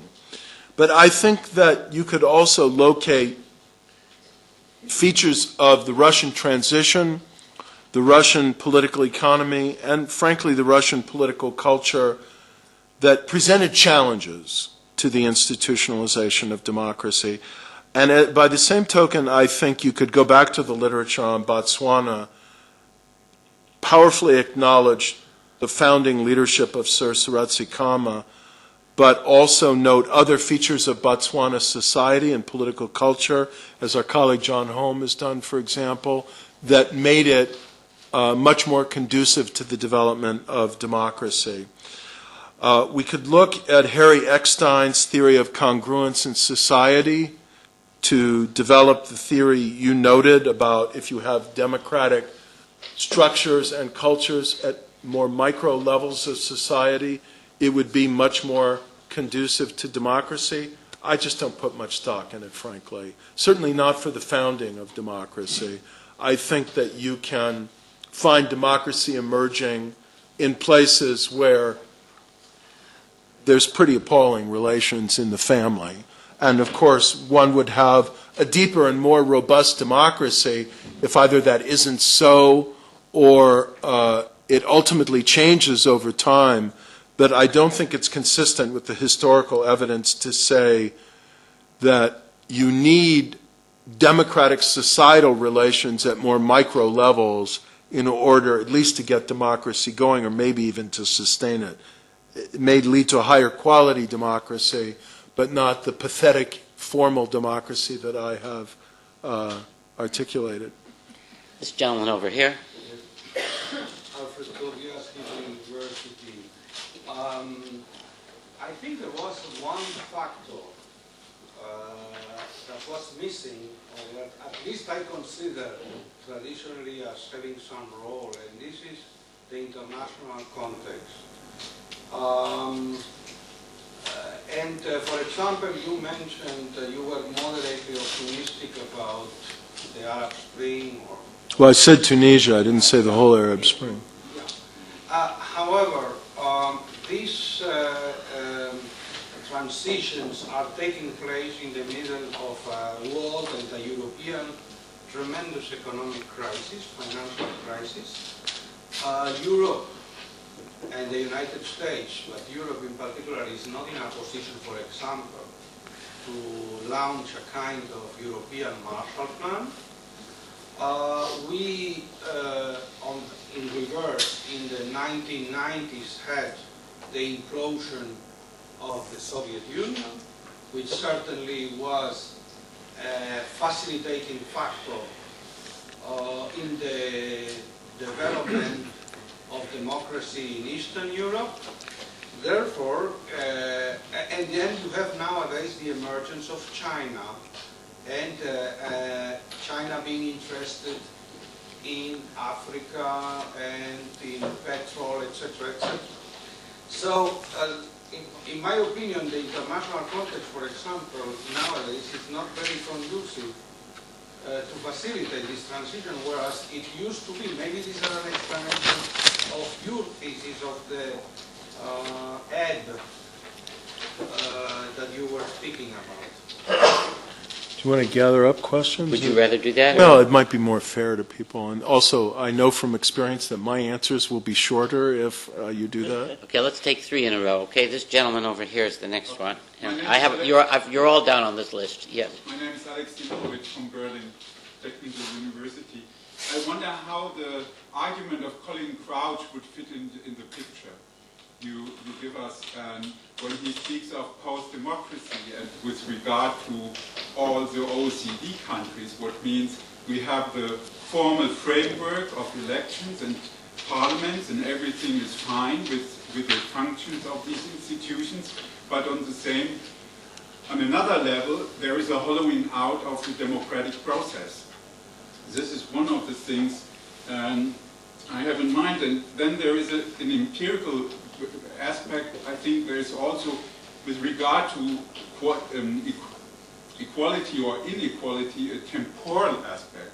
With neoliberal reorganization of the economy, we have a problem with time for the people. When you have so many people in precarious circumstances doing hard jobs or more jobs, 2 or 3 jobs a day, then the problem is, do they have the time to engage politically?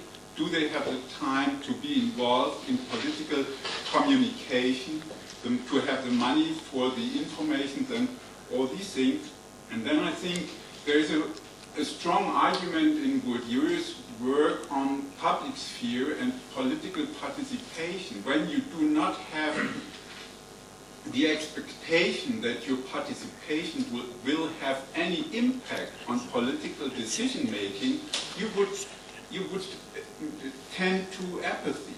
It's not worth to engage and to spend time in such thing as politics because there will be no result for it. So what I want to say is even in the core of democracy in the OECD countries, we are confronted with very serious problems now. This is, just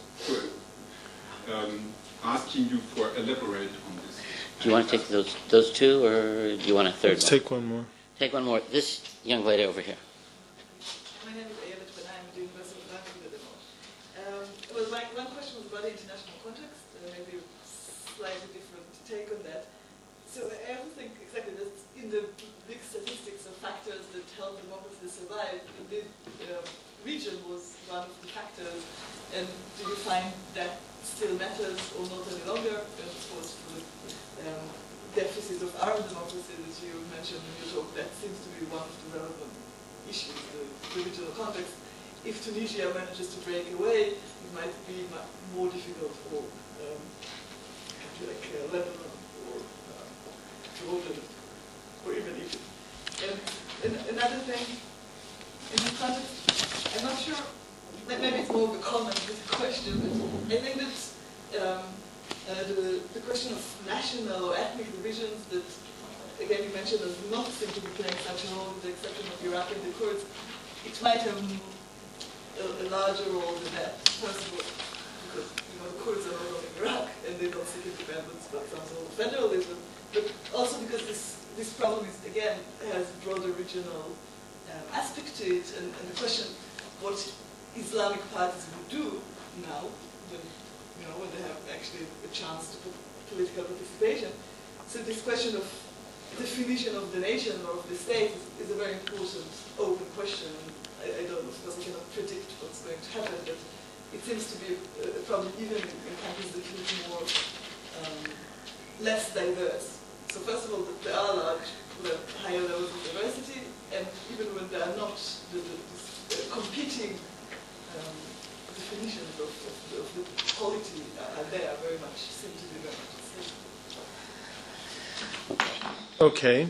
So thank you very much. These are very, continue in the spirit of being very good and challenging interventions. So, well, even in a talk this broad, obviously I can't incorporate everything. I do think the international and regional context is very important. I have 3 chapters of it in my book, The Spirit of Democracy. And there's no question that it played a big role in the consolidation of democracy in Central and Eastern Europe, EU conditionality and all of that. I'm a big fan of political conditionality in aid, and at least the potential for the Millennium Challenge Corporation, that conditional aid instrument, to play a positive role if it were refined and expanded beyond its current level. Now, let me say a couple things about where we're at with respect to the Arab world in this regard. First of all, I think one of the big impediments to the emergence of Arab democracy has been that there is no Arab democracy. We do find that diffusion is a very powerful means by which democracy comes into being. There's a model or an example in a region, people look around and see it, it inspires them to action or to thinking differently. I mean, there's just no question. People saw what happened in Tunisia and it ignited a flame in Egypt.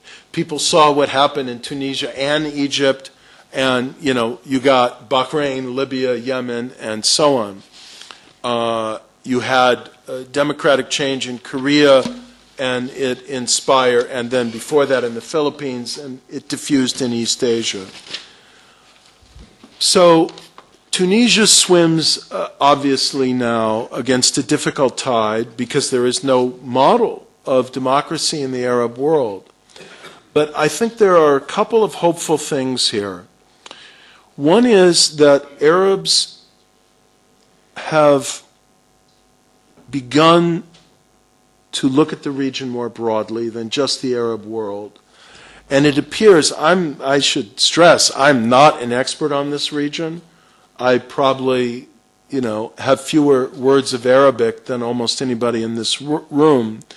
But I do have a strong sense that the experience over the last decade or so of the evolution of democracy in Turkey, one would say, must say in many respects, the deepening of democracy in Turkey. And under the leadership of, again, a party at a minimum that has Islamist roots, has had an observable impact on the evolution of many Muslim political formations, parties, movements, and so on. I mean, Rashid al-Ghanouchi is very open and direct about this. And there are now interesting divisions and subdivisions, partly along generational lines within the Muslim Brotherhood in Egypt. So I think that as the U.S. has become a less relevant influence, and as Iran has become a more discredited influence in the Arab world, Turkey's stock has risen. And the fact that it is a democracy with a moderately Muslim party, deepening democracy, extending rights, bringing up new social classes in Turkey, that has to be stressed as well, empowering new groups and not the old Istanbul liberal elite. This is of enormous significance. And finally, I'll say about that Tunisia's location, more on the periphery of the Arab world rather than in the heart, and on the edge of Europe, like Morocco, with the ability to be kind of more easily incorporated into European patterns of trade and so on, I think all present opportunities for Tunisia to be a kind of breaker of the ice and to chart a new path. And so everything both of you have said, I think, is unquestionably appropriate and important. But I would say that Tunisia, in that respect, and also it's a small country, 10 million people, and a more economically advanced country, so a moderate amount of money actually can make a significant difference. And, you know, if we just subsidize the return of Western tourism in Tunisia, you could jumpstart the economy, and I'd be happy to be one of the first to go to the Club Med there.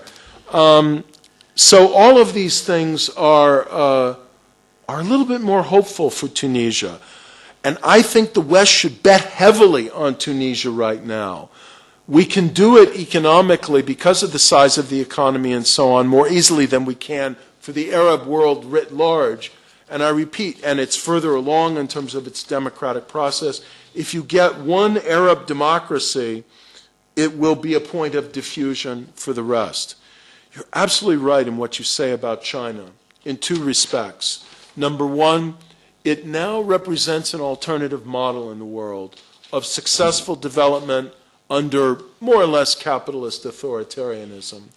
And a lot of people are, particularly African autocrats, who would like to see development but don't want to give up power, are expressing interest in it. I think the appeal of this model to ordinary Africans at this point seems to be overstated. And there is a backlash against it. You know, people just do not want to be colonized anymore.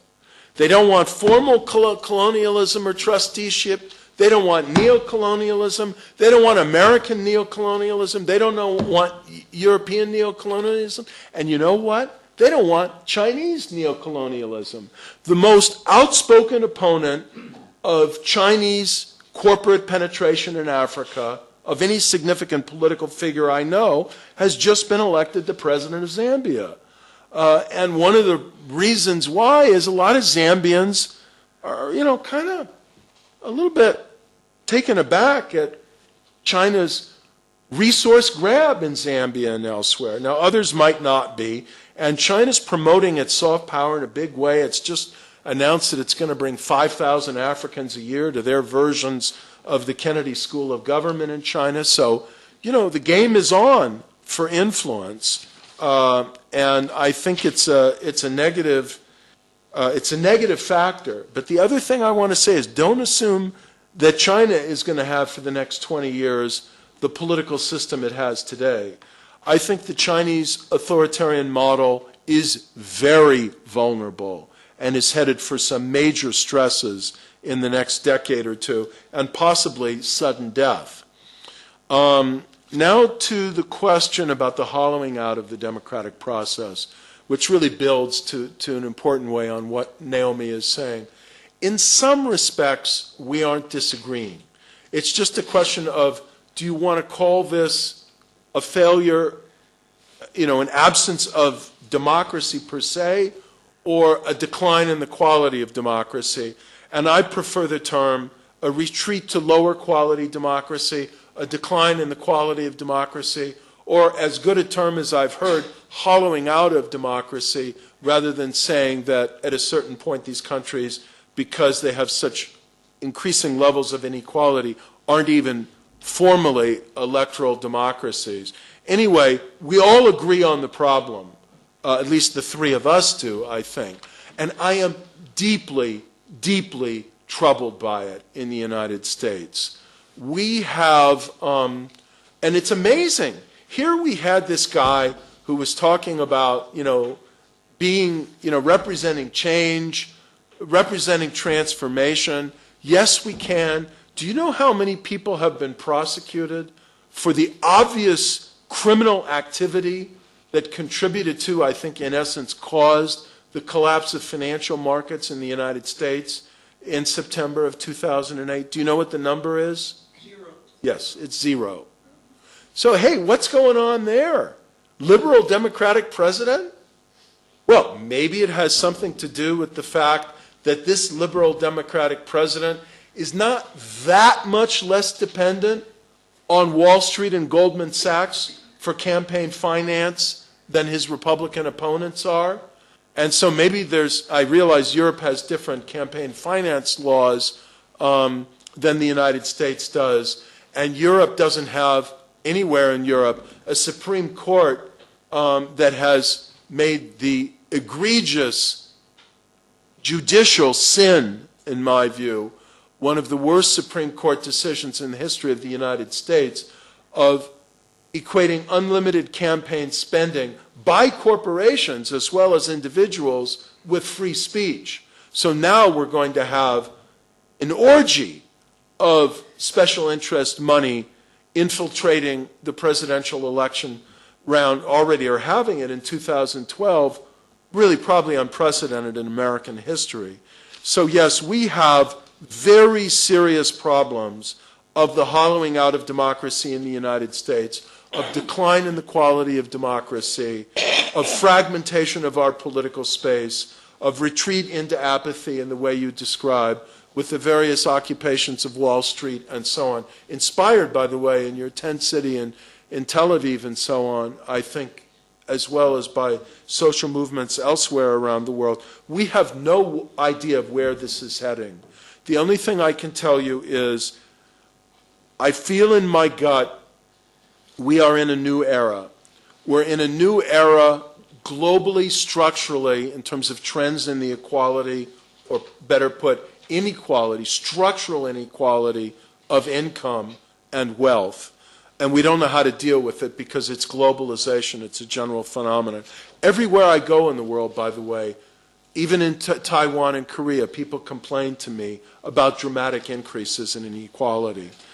And at the same time, I think that the expansion of ICT, mobile phones, the internet, the blogosphere, and so on, has leveled power in some ways, has leveled concentration of media control in some ways, and has facilitated, at least in non-authoritarian regimes, and also in some authoritarian regimes that haven't figured it out the way China and Russia have, new capacities for mobilization that have, to some extent, leveled the playing field. So it's a very interesting new era that we're in.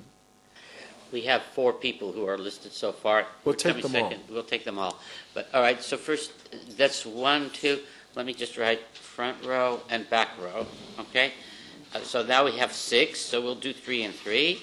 So first, this gentleman, please keep your answers, your questions brief. So I would like to request Professor Diamond maybe to say something concerning the situation in Syria what is your opinion? To which extent do you think that the revolt will succeed, and what will be the result? Which group will win if they will succeed? And what are the chances that any Western intervention will be in Syria if the situation of killing the people and the government will continue? Thank you, sir. Okay, Professor Gulnoor. Two questions. I'll just point out because we're probably going to continue discussing this. You did sound, Larry, a bit more pessimistic about the future of democracies than about the future of democracies in the Arab world. And even though I agree, I would say that, by the way, the term Arab awakening is an interesting term. This is George Antonio's book, 1936, if I remember. Wow. Yeah. Arab awakening. The Arab awakening? Arab reawakening. Reawakening. Okay. Now it's reawakening. And second awakening. So I really wonder why, because first of all, the decline of about 20% was in the last 10 years only. And 10 years is not long enough. On the other hand, you just mentioned the fact that the ethos of the era is democratic. And here we have not just democratic, going back to the basis of democracy now, going to what Nomi said, to equality. So why be pessimistic when you see that, you know, some of the real thing about democracy is now becoming so popular, and you know, 30 years of democracy is not such a bad thing. The second question is a little bit more complicated, because it has to do with the strength of the state. You say that democracy requires a strong state, and I was going to ask you about that. But then you change it, and I find the second definition much better. It requires an effective state, right? I think that's much better, because I think the United States is not a strong state. I'm not expert in that. And certainly Australia is not as strong, but they are effective. India is neither strong or effective, but still a democracy. But the question is this. Let's put aside globalization, which weakened the state. Okay? Let's put it aside for a minute. Why those old democratic states in the West worked so hard in weakening the state institution? It's a question. It's not, you know, with deregulation, privatization, and so on, this has really been one of the main things that weakened the state. It sounds as if they've been working on weakening democracy. Question mark. Dr. Talshir. Thank you. Also 2 points, if I may. The first, I'm like I'm not concerned about the electoralists. Maybe even I was surprised to find the opposite. In a way, you gave us defining features of electoral and liberal democracies, but you ended by saying that if we want transition to democracy, we want national unity and some commitment to democracy, at least from the allies.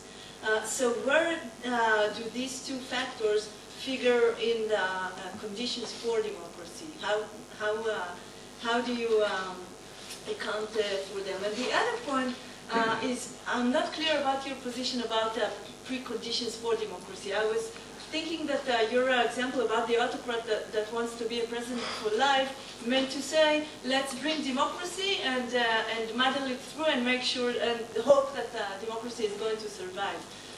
But then if the argument is that low-quality democracies tend to break down, maybe it is a good idea to have a ladder or some sort of a blueprint of how you make sure that you have better quality democracies before you just bring the electoral change and then wait for them to break down. So what would be, in your mind, good preconditions or things that the state should want to do before going through the transition? Okay, that's 3 people, so you're up now. Well, I'll start with the last and work backwards, just for variation's sake. So, with respect to the last question, I'd say yes, low-quality democracies tend to break down. That is, they have a higher, significantly higher incidence of breakdown. And if you just take, it's very gross, because if you look at my group of, quote, in very thick quotation marks, liberal or high-quality democracies, that is, countries that have a 1 or a 2 on political rights or civil liberties,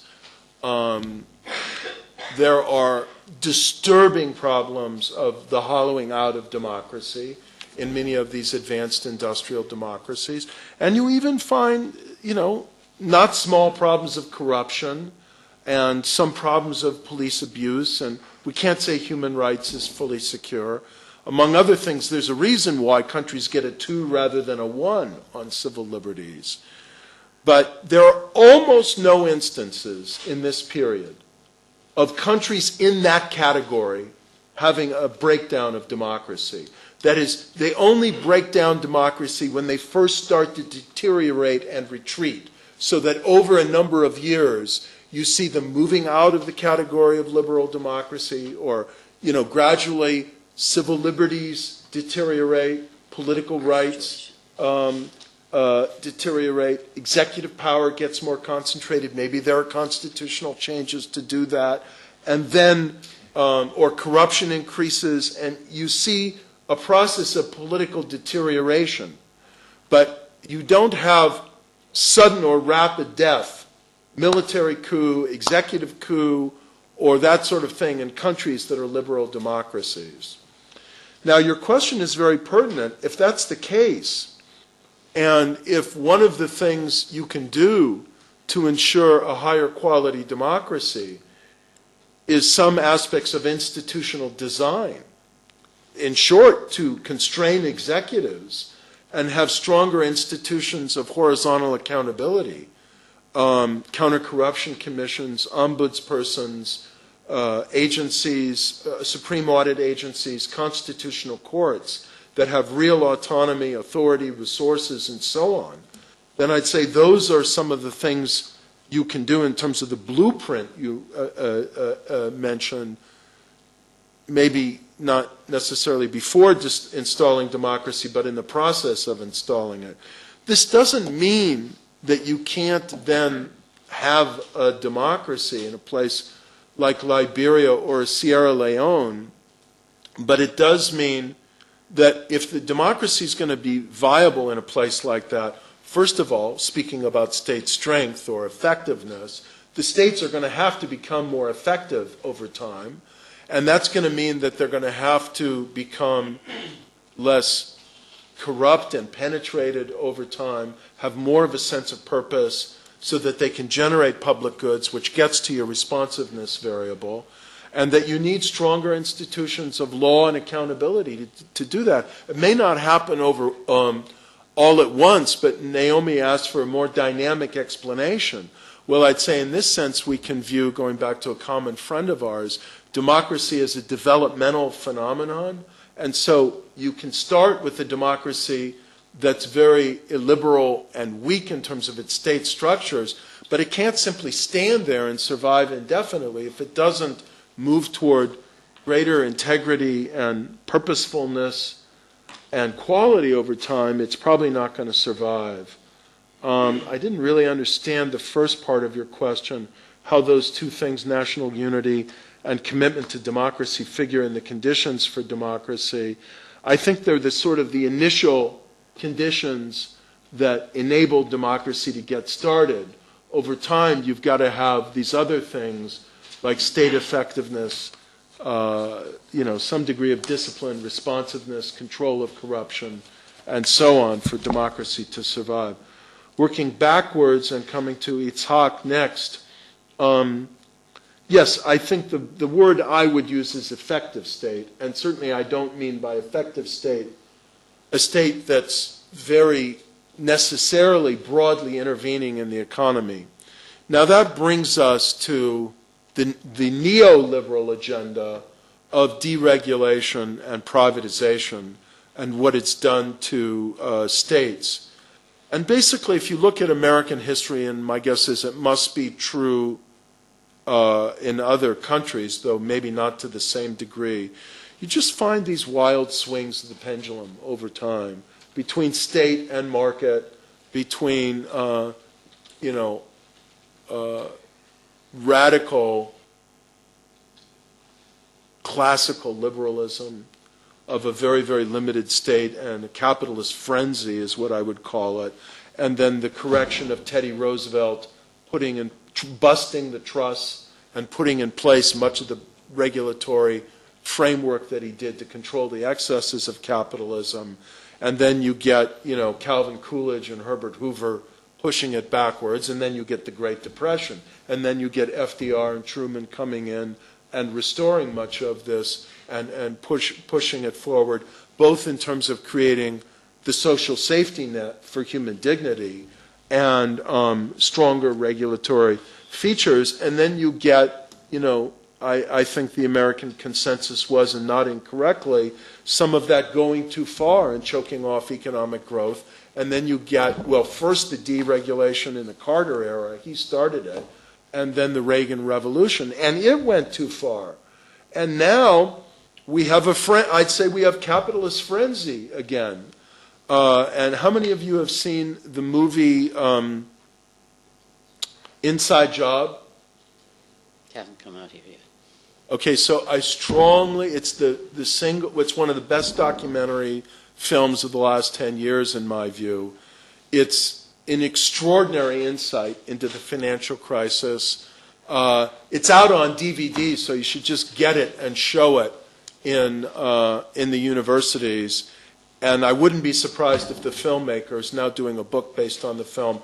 Charles Ferguson wouldn't be delighted to come to Israel and speak about the film if you invited him. Sure. But it's an extraordinary indictment of the whole criminal conspiracy that made this possible. And of course, Inside Job is a triple entendre, but one of the ways he means it is like the bank job, but then it's the whole financial community ransacking itself, and it's the connection between the government, the incestuous ties between government and these financial institutions, and, by the way, a devastating analysis of the degree to which the profession of economics in the United States was compromised by this, by many of the top economists in the United States, two of whom are devastatingly caught on film, being unable to account for their, I'd say, violation of what should have been written norms of professional ethical conduct, so egregious that the American Association of Economics, Who are those two? Glenn Hubbard, who's the dean of the Columbia School of Economics, and Fred, I forget his name, it's in the film, who was also, both of them were in Bush's Council of Economic Advisors, and Hubbard was, of course, the chair of it. But anyway, both of them were paid handsomely by various financial industries for giving their blessing to what was happening. And one of them actually had written a paper on why Iceland was an economic miracle, the economic miracle of Iceland, which was, of course, built on a regulatory and financial house. Huh? Built on ice. Yeah, built on ice that melted. Yeah, but And it doesn't melt. it turns out that the paper was paid for by some special interest group, and then when Iceland imploded or melted, the Iceland miracle, he went back to his CV and changed the title of the paper. Anyway, this is getting beside the point, but it speaks to the profound problems of democratic accountability that we have, and the hollowing out of the state that has happened as a result. And what an uphill struggle it is now. I mean, we have this woman, Elizabeth Warren, who was in line to become the new head of one of the economic regulatory institutions to try and restore sanity to this mess and accountability. And Obama had to let her go because the Republicans in Congress made it clear they would never allow her to be confirmed. Now she's running for the Senate in Massachusetts. We'll see what happened, but it's very much a bipartisan conspiracy of association with the financial special interests. And because not only has no one been prosecuted, but nothing has been done structurally to address the underlying problems, this is one of Ferguson's major points. We're very, very vulnerable to it happening again. Briefly to your first point, I don't mean to say that I'm optimistic about Arab democracy. I'm optimistic about democracy in Tunisia, and I'm optimistic that over time Tunisia could emerge as a model for the rest of the Arab world. But in the near term, I'm very pessimistic about Egypt because the military is tightly in control and, is arresting and torturing people even as we speak for mobilizing for democracy. And the democracy movement is very fragmented and dispirited at the moment, and the United States is not exactly leaning hard on the military for all the reasons you can imagine. Yemen's on the edge of civil war. Syria, no, I'm not at all optimistic about Syria in the near term. I think Assad will eventually fall, but how many Syrians will die before that happens, and to what extent Syria will be dragged toward the scenario of Libya or Yemen, of, increasing implosion of political order, I don't know. In the long run, I'm optimistic that there has emerged a fundamental change in Arab culture that will be long-lasting and demanding of democracy, freedom, accountability, a more responsive state. But I think there could be tremendous political stress, violence, chaos on the way. And I hope Tunisia succeeds because they need a model of success to get there sooner rather than later. Chances of Western intervention in Syria on anything like the military scale of Libya, 0.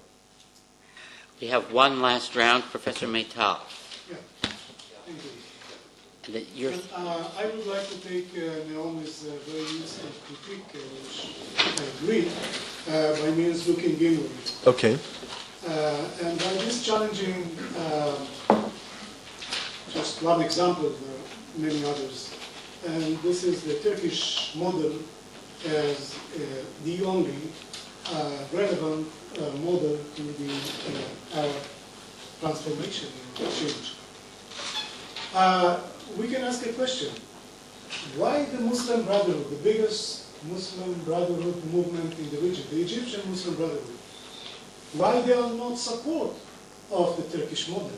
Maybe it's a news for some of us here, but they do not support the Turkish model. They criticize severely Erdogan during his visits to Cairo very recently. Why is that? Why Manouchi is not announcing, today that the Turkish model is something of relevant to the Tunisian experience? Well, if we look inward into the Arab political discourse, we will see that very few are taking seriously the Turkish model as relevant to the Arab context for various reasons. This is just a comment, but the social and the political context is totally different. Egypt is not Turkey, Libya is not Turkey. It's not like a copy-paste situation that you take the Turkish model, you have Erdogan, okay, this is the coming new system. I would argue that it's too early to see if we will have an Arab model, and if we will have an Arab model, it is heavily dependent on what will come out of the Egyptian revolution and not the Tunisian one.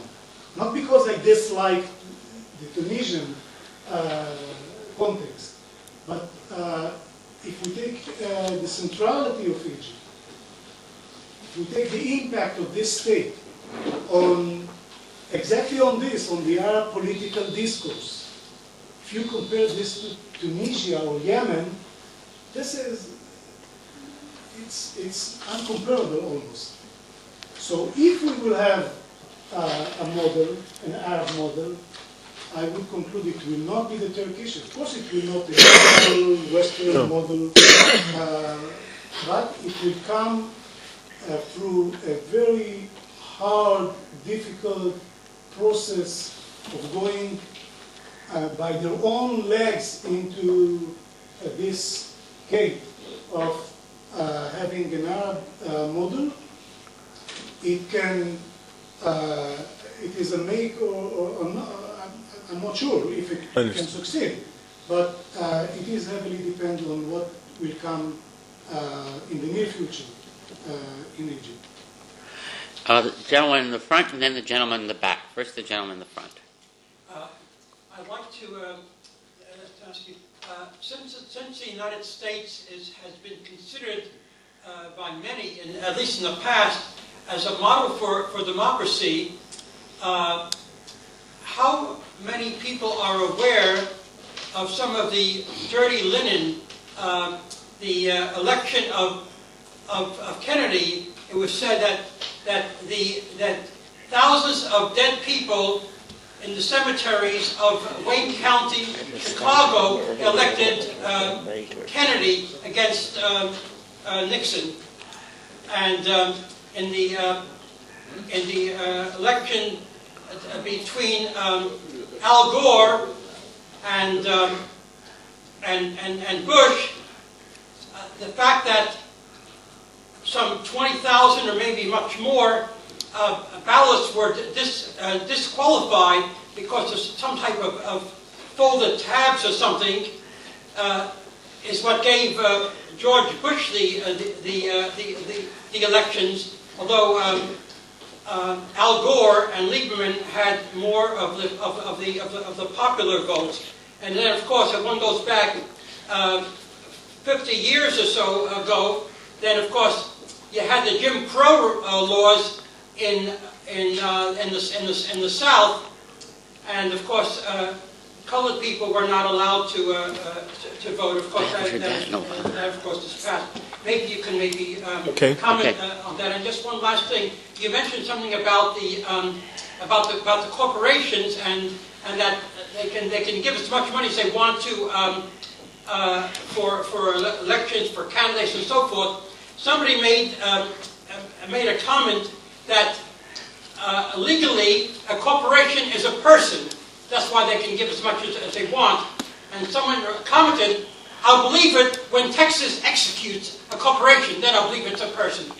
Okay, thank you. The gentleman in the back. Walid Salim, welcome back to Jerusalem. So nice to see you again in Jerusalem. In any way, following what Prof. Meital was speaking about the Arabic model, I was wondering, if you are speaking about Arabic model, what we mean exactly, because today we are in a globalized context. Therefore, do we really need the development of an Arabic model, or do we need the Arab to adopt more and more the global model of democracy that we have? So I know that this is a big question to deal with.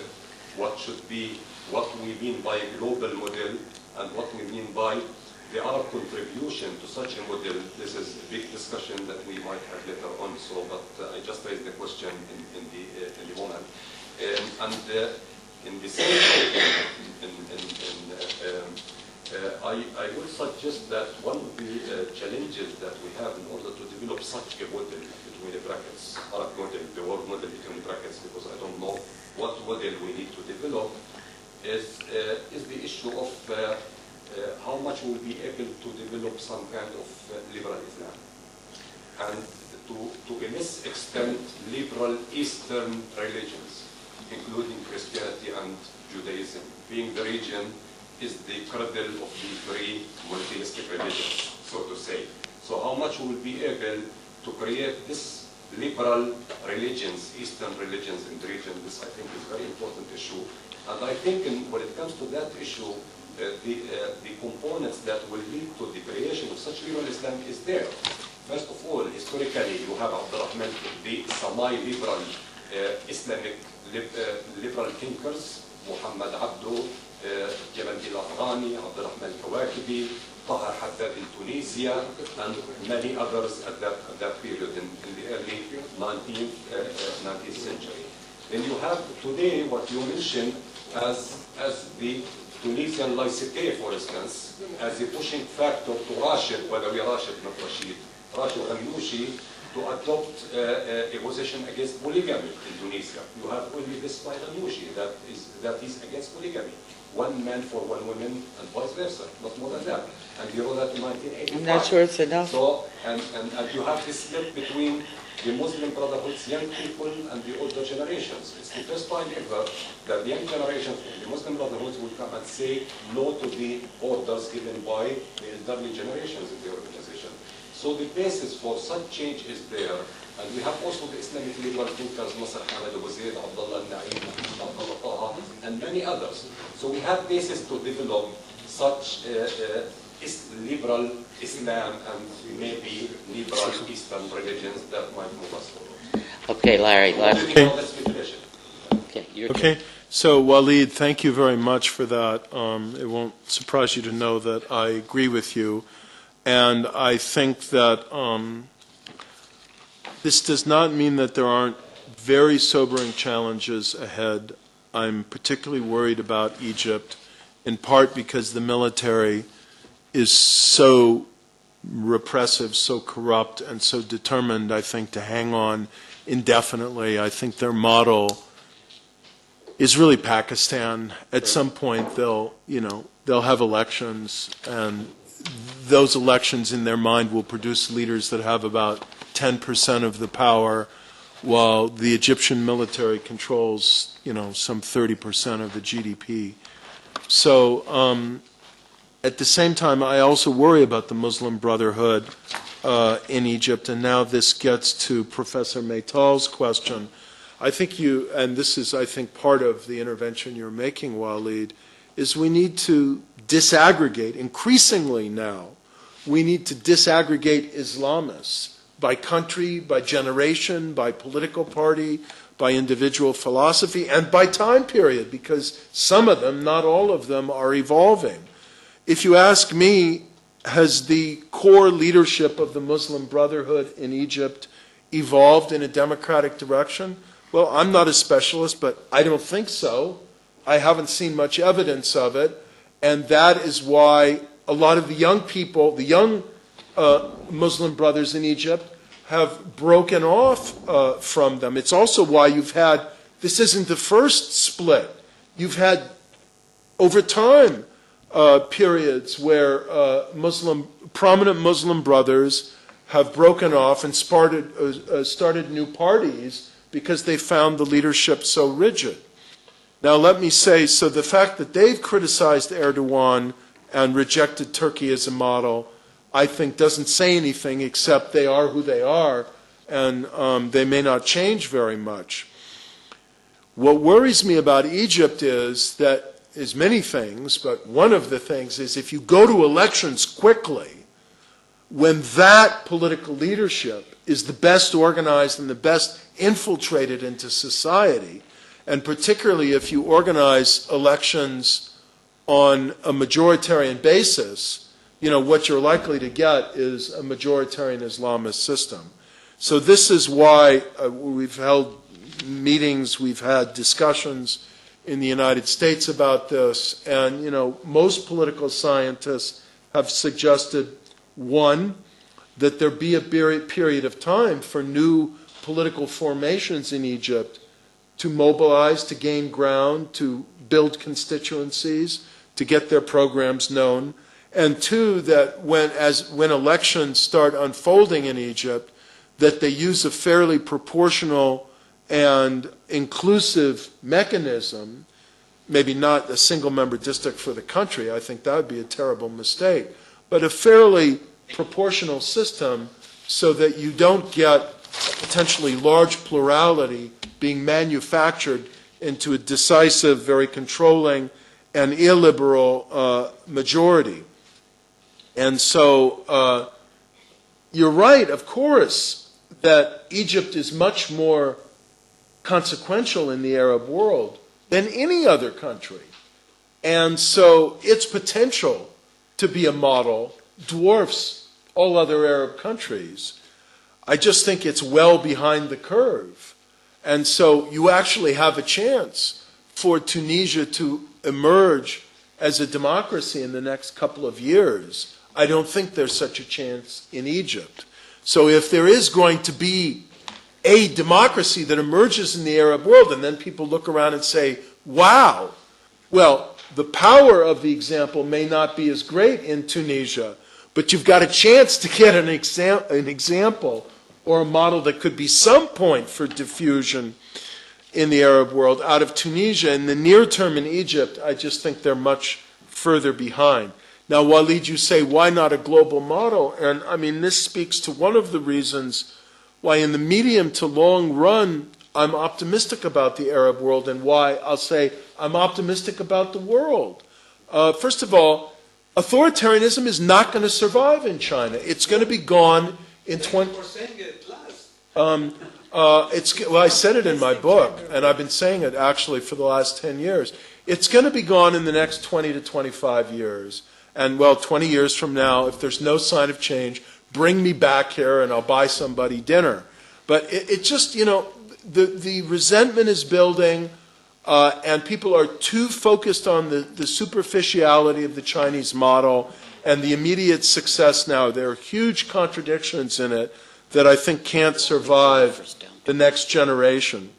And there's a reason why democracy has expanded in the world as it has so dramatically in the last 30 years. It speaks, I think, to intrinsic human aspirations for freedom, for dignity, for self-determination, and so on, that can't be met by authoritarian regimes. Now, they may not be met very well by purely formalistic, unjust, unequal, special interest-driven, hollow democracy as well, but at least that can be a better platform for getting to a deeper and higher quality democracy. And that leads me to the last question about the United States, and I'll simply close with 2 points.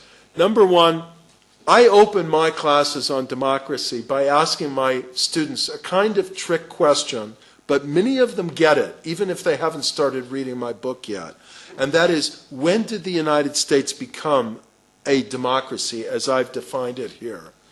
And the answer is not 1789 or 1776 or, 1865 or even the early 1920s. The answer is 1964. That is when the Voting Rights Act ended the political manifestations of Jim Crow in the United States and produced a universal franchise. I didn't say it here, it's in my book. I think it's generally now assumed. But you can't just have competitive, free, fair, and meaningful elections. There has to be universal franchise, too. And if you take a whole section of the population and say you can't vote, then you don't even have an electoral democracy.